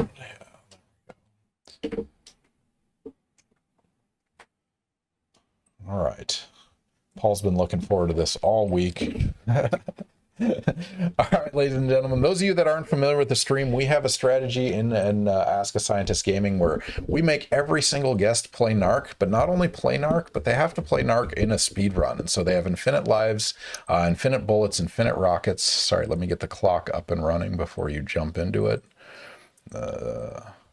You're gonna have to help me because I can't even remember what the goal of this game is other than kill people. The goal is walk right and find a door. All right, I can do that. Man. Okay, so I was in Destin for a conference, and they have this retro video game store, and it just so happens I found the full box copy of NARC. I see Catstar has requested redeem a factoid. Oh man. All right, I'm gonna read this for you so you'll answer that while you start playing. But if you guys aren't familiar with NARC, we're gonna tell you what NARC is. The splash. You go ahead and do that, and then I'll do a factoid that's related to the answer to the question. So, NARC. No one had the guts until now. You are Max Force. Your mission: bust Mr. Big and destroy his dreaded criminal empire. Seize all contraband contraband, stolen money, illegal weapons, use rockets, bombs, high-powered machine guns, apprehend all suspects, protect the innocent, and punish the guilty. Stop at nothing. I'm not sure if I was supposed to press start. You're going. You're on the clock. It is time. So, yeah, we close every stream with Ask a Scientist Gaming with NARC, and Paul's going to speed run this for the first time ever. So, yeah, tapping B is jump, holding B is squat, tapping A is bullets, holding A is rockets, and then you find doors, go through those doors, find key cards, pick up key cards, go through additional doors, and now Catstar has requested a factoid. The factoid I'm going to give is related to the answer to the question, the prediction you put. All right, so we got another split on this one, 50-50. It's 52-48, evenly split. So, Paul, what is the answer? Wait, hang on. Is there a door here I'm supposed to go through? No, grab that card. How do I grab it? Safe it. Just walk over it. Hitbox is going to be terrible. Right, go right. You'll find a door. And there's no advantage in killing anyone. All it is get towards the door until you get to a boss. So find a door, go right, find a door. It's a pretty straightforward game. But you're winning the war on drugs. All right. Museums used computers in the 1960s. Is that true or false, Paul? The answer is absolutely true. Absolutely true. 1960s. So those were room-sized computers. Those were room-sized mainframe computers. So in 1967, a consortium of New York museums got together and started something called the Museum Computer Network, trying to figure out how they were going to use mainframe computers to organize information about their collections. About 15 museums joined in this. They developed a massive database system. So go right. You'll find it at the end of this. And worked to start entering all of their data. And they haven't looked back since. Now, the factoid that was requested is that I died. No worries. Infinite lives. All right, great. Oh, that's right. I shouldn't even kill people. I should run. Yeah, you're losing 1.75 seconds every time you die. Is there a way to run faster? No, you are going to saunter at that pace through this whole game. Oh, that's really frustrating. This door right here, right? Yep, go right. All right. So, I mean, it took a long time for, say, museum curators to get adjusted to the idea that we were going to enter information into a computer. All of this work initially was behind the scenes. So I'm going to intervene briefly. So you'll need bullets and shoot the guys wearing black, and one of them's going to drop a blue card. So rockets won't drop a card. So you have to go back near the door because that's the proximity. So you hold the shoot button, and you're going to do bullets, but you're going to have to shoot the guys in black at a reasonable close range, and then they'll... Look at that. Yeah, and you can shoot these guys too because then more black guys will spawn. Okay. Yeah. So shoot them, but bullets, hold the A button. Hold the A button. All right. This is RNG. I don't know if you're familiar with the speed running terminology, random number generated. Yep. So it's like a 1 in 7 chance that a blue card will drop, but you have to be in near that door. Oh, I got to be over there? Yep, and you have to be within this range because that's how they programmed this game. All right, so stay here. Yeah, stay in this range and shoot them at reasonably close range with bullets. Yep. And eventually one will drop a blue card. So museums have been exploring how to use computers in the galleries since the 1960s as well, but primarily they were concerned about trying to use this. Oh, there you go. Blue card. Where is it? Door. Right there. Just go through the door? So put the card in the slot. There you go. All right, great. All right. Primarily, they were concerned with using information to keep track about their collections, right? So organizing information, sharing information, searching information, trying to keep track of what they have and share it with other institutions. That's actually one of the benefits of doing this all on a shared mainframe is that everybody had all the data together. In fact, one of the drawbacks of the personal computer revolution is that, well, that enabled everybody to build their own systems. Mm-hmm. And then, of course, they couldn't talk to each other because they weren't using the same metadata standards. So one of the biggest things that we've been working on with museum information systems for the past 20 years is trying to get everybody to agree on some kind of shared standard. And of course, that's nigh impossible. I'm excited for shooting people. Speed run. All right, I got to stop shooting people. Priorities. Right. Pride. People were always surprised how hard it is to get everyone to agree on metadata standards, for example. My most favorite recent example of that is, you might remember a few years ago, the state of Florida passed a bill that gave a fair amount of money. You can jump in the car and tap B. And then, a little lower. Yep. Oh. Yep, you were in. And you're going to want to stay at the bottom of the screen. And eventually you're going to run into something, but that's fine. You've saved a little time. All right. I'm not sure I saved much time. This is the longest level in the game, unfortunately. So the state of Florida wanted to get all of the criminal databases, which right now are separate per county in the state of Florida, into one searchable database for the entire state. And it turned out they still haven't done it. What, 4 years later, 5 years later? Because what they learned was all the criminal justice systems in all these counties use different terminology. They define terms differently. They organize information differently. Yeah. You can build a database. Tap, jump, and get over that guy. You can build a database, but what you can't do is get everybody to agree on the shared standard. And that's now we're back to technology versus people, right? The technology is easy. Building the database isn't the hard thing. Getting people to agree on the standard we're going to use in the database is significantly more difficult than anything else. So we're back to trying to figure all that out with museums now, and we've been doing that now for years. And the nice thing about standards is that there's so many to choose from. Yeah. I mean, but that's a universal problem. That's like a human language issue, because so I work in solar cell technology, right? And then something as simple as defining what the sun is, it's not the same everywhere, right? And so you have to agree on a standard, and the community does eventually, but it takes time. It takes some collective agreement. A lot of time, and it's hard to get that agreement. Yeah. So that's what a lot of the museums were doing in the 1960s. They were actually working on early standards, putting them all into these mainframe computers and getting everybody to upload their data to the computer, right? Took a long time, and all that work was sort of interrupted when the personal computer revolution happened. But that resistance to technology is actually quite a fascinating thing. The book that I'm working on my sabbatical looks at that in great detail. Basically, we went from a world where curators were saying there will never, ever, ever be a computer in the galleries at the Met, to a world where the first thing that the curators say when planning a new exhibit is, where should we put the iPads? Be in the car, and you'll want to go on the bottom. Right. And this one will buy you some more time. And that you can actually go up higher. It'll buy you a little bit more time right there, and then you'll run into a wall. All right, keep going. And that is a huge change, right? And again, these are all generational changes with how we expect technology to work in museums, and what we accept. I'm not shooting by this guy. Yeah, keep going.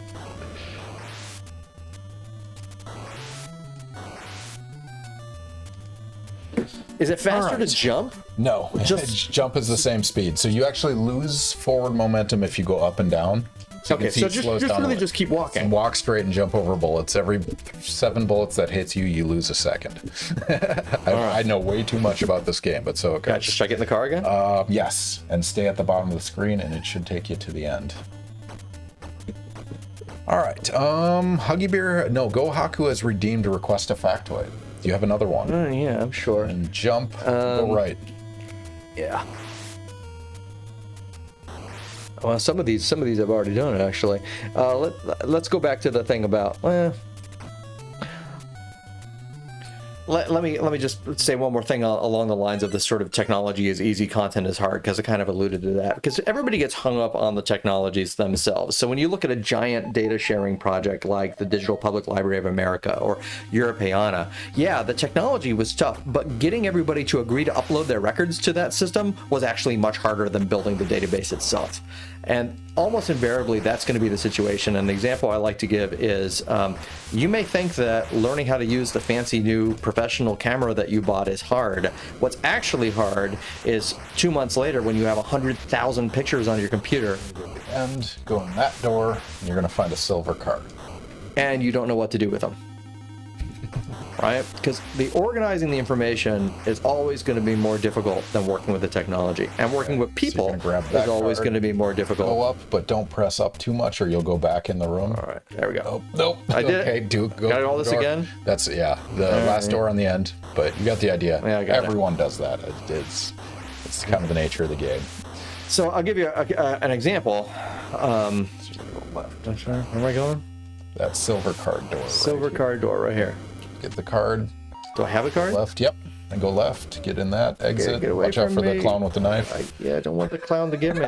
All right. The clown with the knife. All right, Paul, I hate to break this to you, but you will not beat the world record. I'm not planning on it. 9 minutes and 4 seconds, and we have crossed that line. Oh, we absolutely have, yeah. So, Haku, I'm sorry. We've disappointed you.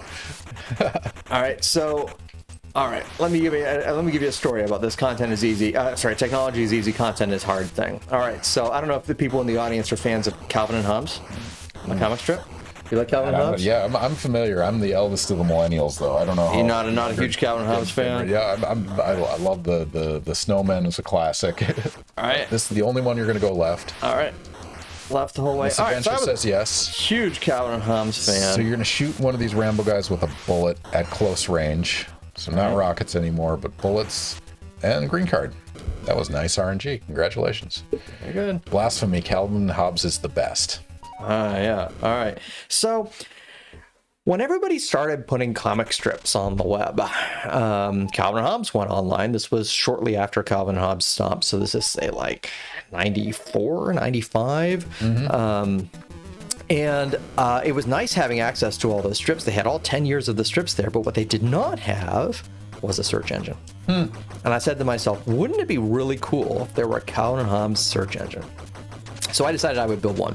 So I spent a lot of time coming up with basically a classification scheme for organizing information about the Calvin and Hobbes cartoons, including who was in it and what the subject of the strip was and what happened in it, a short description, locations, all this sort of stuff. So you could search on, I want to see all the strips where Hobbes is in the bathroom or something like this. And you could just click on the buttons and see all of this. This is a manually entered description set. So this is the problem. This is the problem, right? I built this entire database. I had the whole thing up and running on the internet, but then I realized that what I needed to do was enter all the information. Yeah, I was going to say crowdsource it. I typed in information for 20 strips, and then I gave up and went to grad school instead because that was a lot easier.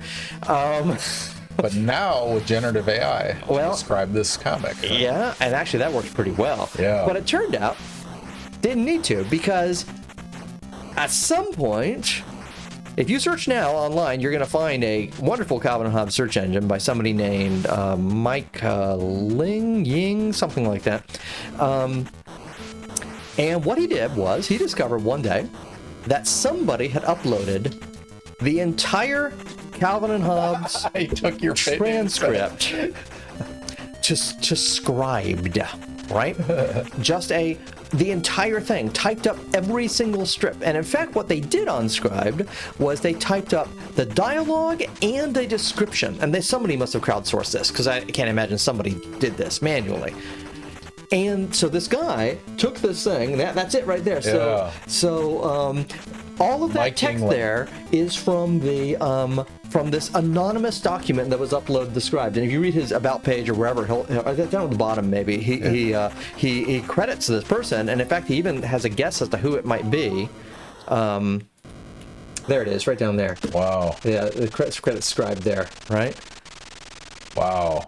Right, where it all came from. Likely from. Wow. And now suddenly the problem was trivial, because you got the comic strips online, and now you can just search the text. That's amazing. Right? Now, he doesn't have any of the kind of metadata I was working on. Like, you can't say I want all the Calvin and Hobbes strips that has Hobbes in the bathroom, right? But turns out you can get pretty darn close by searching full text. Right? Go ahead and search for the word tuna. This is my favorite thing. Tuna? Yeah, for as much as Calvin and Hobbes loved tuna fish sandwiches, 43 comics. Yeah, after 10 years of Calvin and Hobbes, where if you ask what's Hobbes's favorite meal, he'll say a tuna fish sandwich. There it is. It's only in 40 strips. Huh. Wow, that is crazy. That is intriguing.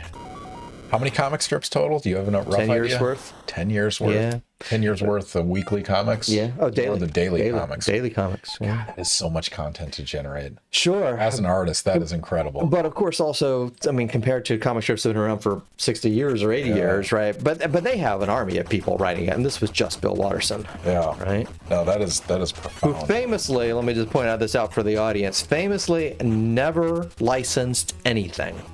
Right? The only legal Calvin and Hobbes stuff are the books.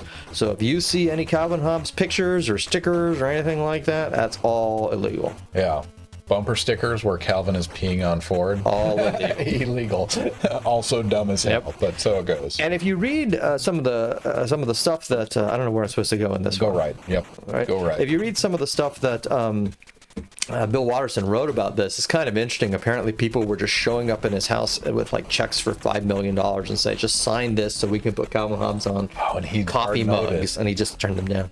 That is so much respect for that. Yeah. All right, you're going right, and you're I'm not very slowly. Yeah, you can kill the dogs if you hold both buttons. You can shoot them and turn them into puppies. There you go. Yep. All right, so now a guy is going to show up, and this guy is Mr. Big, so kill him with a rocket. So yeah, shoot the guy in the wheelchair with a rocket.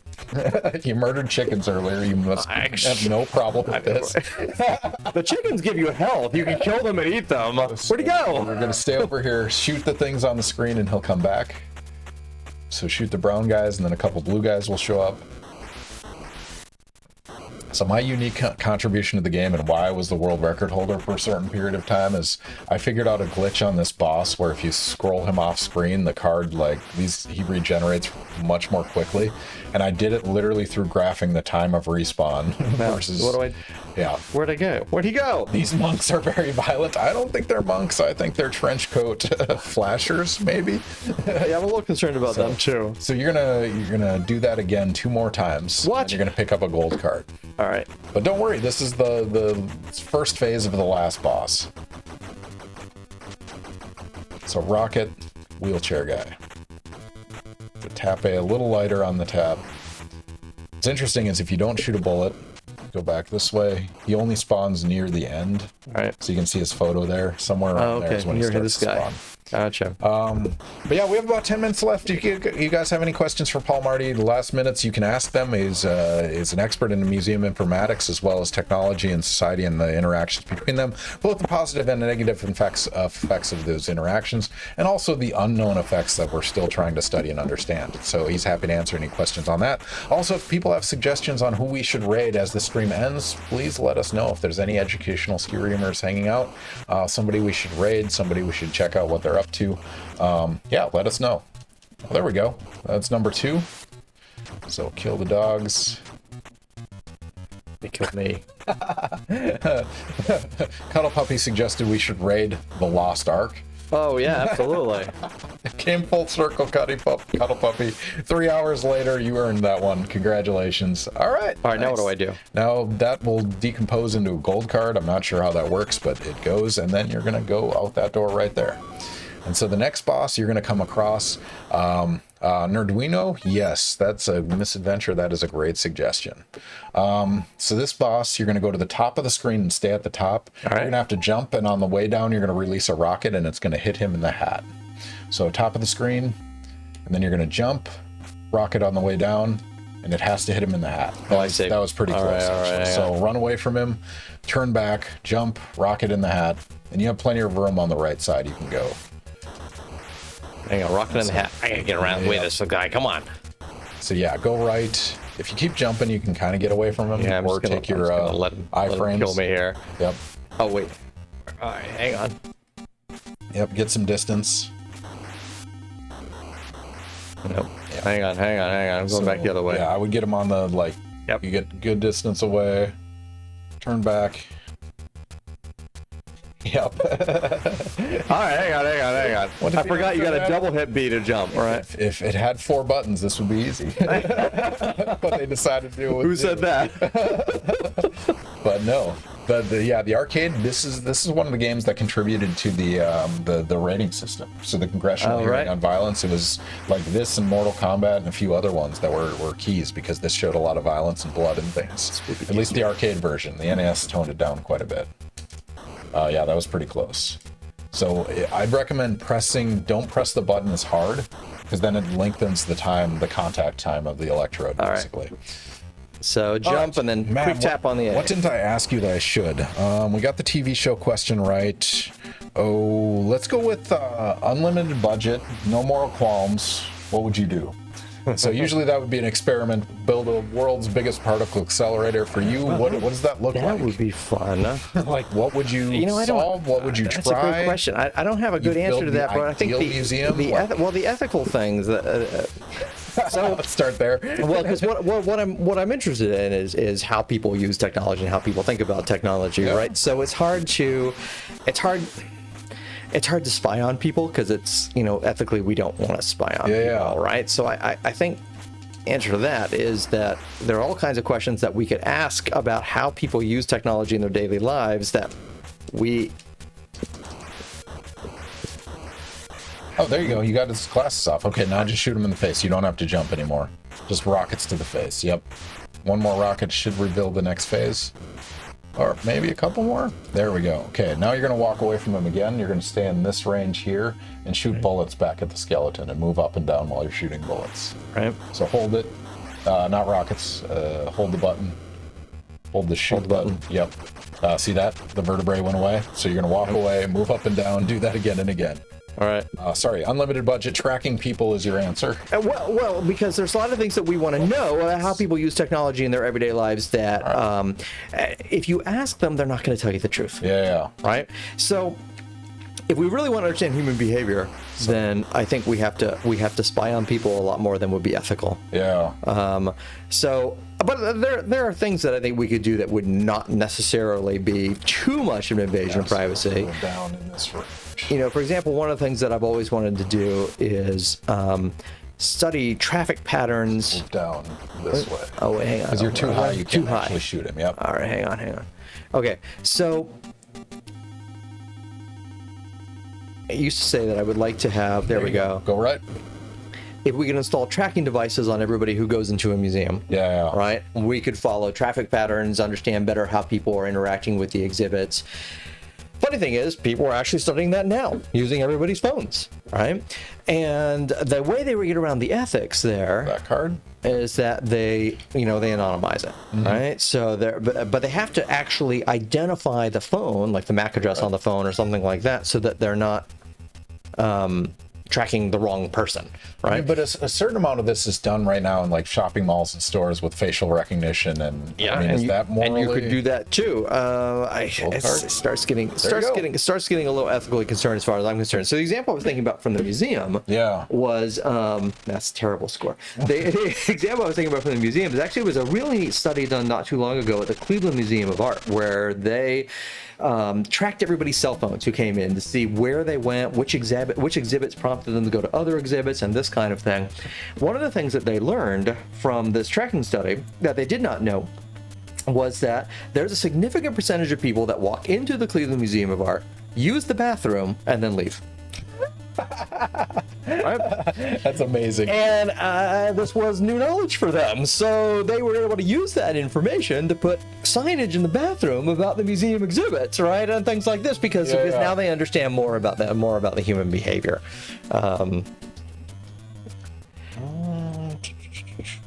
Formations. Sorry, I'm going to add your score right now. So 21, 28. If you want to see the list. And there's a lot that we can do with technology. Are we doing on time? Oh, no, you keep talking. We got time. There's a lot that we can do with technology that borders on the unethical, that maybe will be more acceptable in the future. Like, let's see. I'm sure we have students in the audience, right? Mm-hmm. So, whatever university you're at, right, all of your data about the classes you're in is in a course management system that the university has access to. Mm-hmm. If you've got your university's app on your phone, they know where you are at all times. So, for instance, say you're sitting in your main university library studying for a chemistry test with a friend of yours, right? It's trivial for the computer to say, well, these two people who are here, we know they're in the same class. We know they're probably studying for this test. Mm-hmm. On another side of the library, there's two other people who are also in that same class who are probably studying for the same test. We could send a push message out to all four of those people suggesting that they might want to study together. Yeah. There are all kinds of things we could do like that with the technology we have. The tracking, I don't think I would want that. I don't think I would respond naturally well to that, you'll right? sacrifice privacy for convenience. That's right. And that's exactly what it's doing. And right? one of the most difficult things we deal with that is, where do you cross the line between helpful and creepy? Yeah. Now, some company that's very good at that is Disney. Yeah. Right. So if you go to Disney and you've got the magic bands on and they're tracking your location, they know everything about you. You're delighted because they're automatically tagging you in pictures, and they know when you're on your way to your restaurant and all of this stuff, right? Yep. They know exactly how to stay on that side of helpful versus creepy on that line. But if you were to wear a tracking bracelet out in everyday life, you might find that a lot more creepy. We accept it at Disney.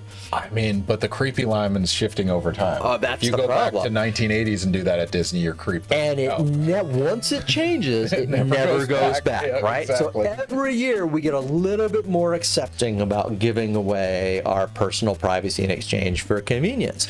And Amazon delivery, right? We get so much stuff delivered to our house from Amazon, and let me just say this, right? I mean, it's unfortunate. Look at how much control Amazon has over the market, right? Yep.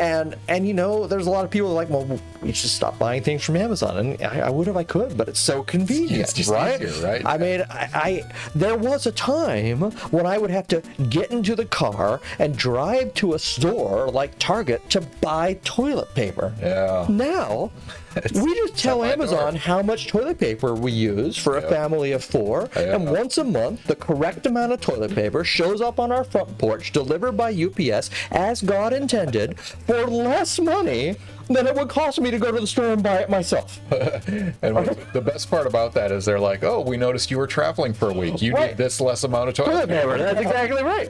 So, because you use this much per wipe based on data. That's right. And even just 20 years ago, people would be freaked out by the fact that somebody's tracking this. Yeah. But I'm ready for the next step, right? I need the Amazon drone flying me the roll of toilet paper to the bathroom window, right? We're not quite there yet, but I'm all in on that. But the line changes every time as to what we accept. So Schmonite has a follow-up on this. I have a government job and they do this. So I inter-office mail my work phone to myself some mornings, so they think I work in all kinds of buildings. Gaming the system. Kudos to you. That's right. That's absolutely a good thing. I guess it's been long enough that I can say this, but I worked as a computer programmer for the Army Corps of Engineers for a while, and they had a thing where every time you logged into your computer, it scanned your hard drive for all the applications you had and then gave that report to somebody. Essentially, they were looking for like illegal apps, I guess. So I made a point every day to log in from a different computer just to mess the data up. So they couldn't track. That's amazing.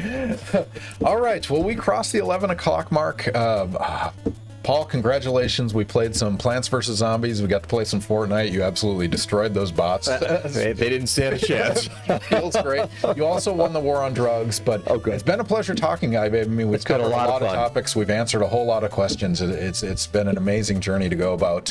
Any parting words for the audience? I will disagree with Kayla there that the Innovation Hub is absolutely awesome. So if you're locally, please check it out at FSU.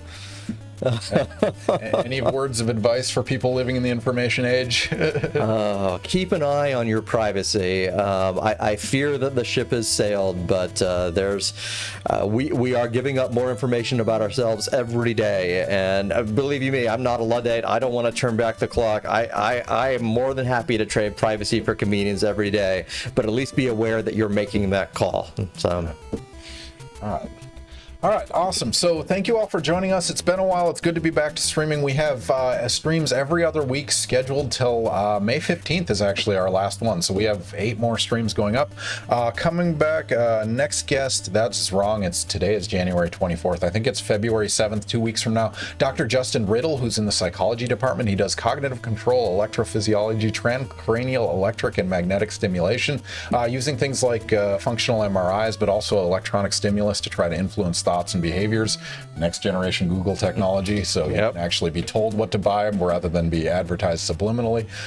But we'll dive into that with Justin Riddle in 2 weeks, so you guys should definitely come by. And let me jump in with that question there from Misadventures and Astro, right? It's a great idea. The problem is it only works until they figure out that you're doing it, and then they can, in fact, in many ways, they can track you more easily. It's like the old joke about, well, if I just change my license plate to be a bunch of zeros and O's, right? O0, then the police will never be able to track me. Well, every police car is going to know your car. You are the unique one. You're going to be the unique one, right? You are too unique. Yeah.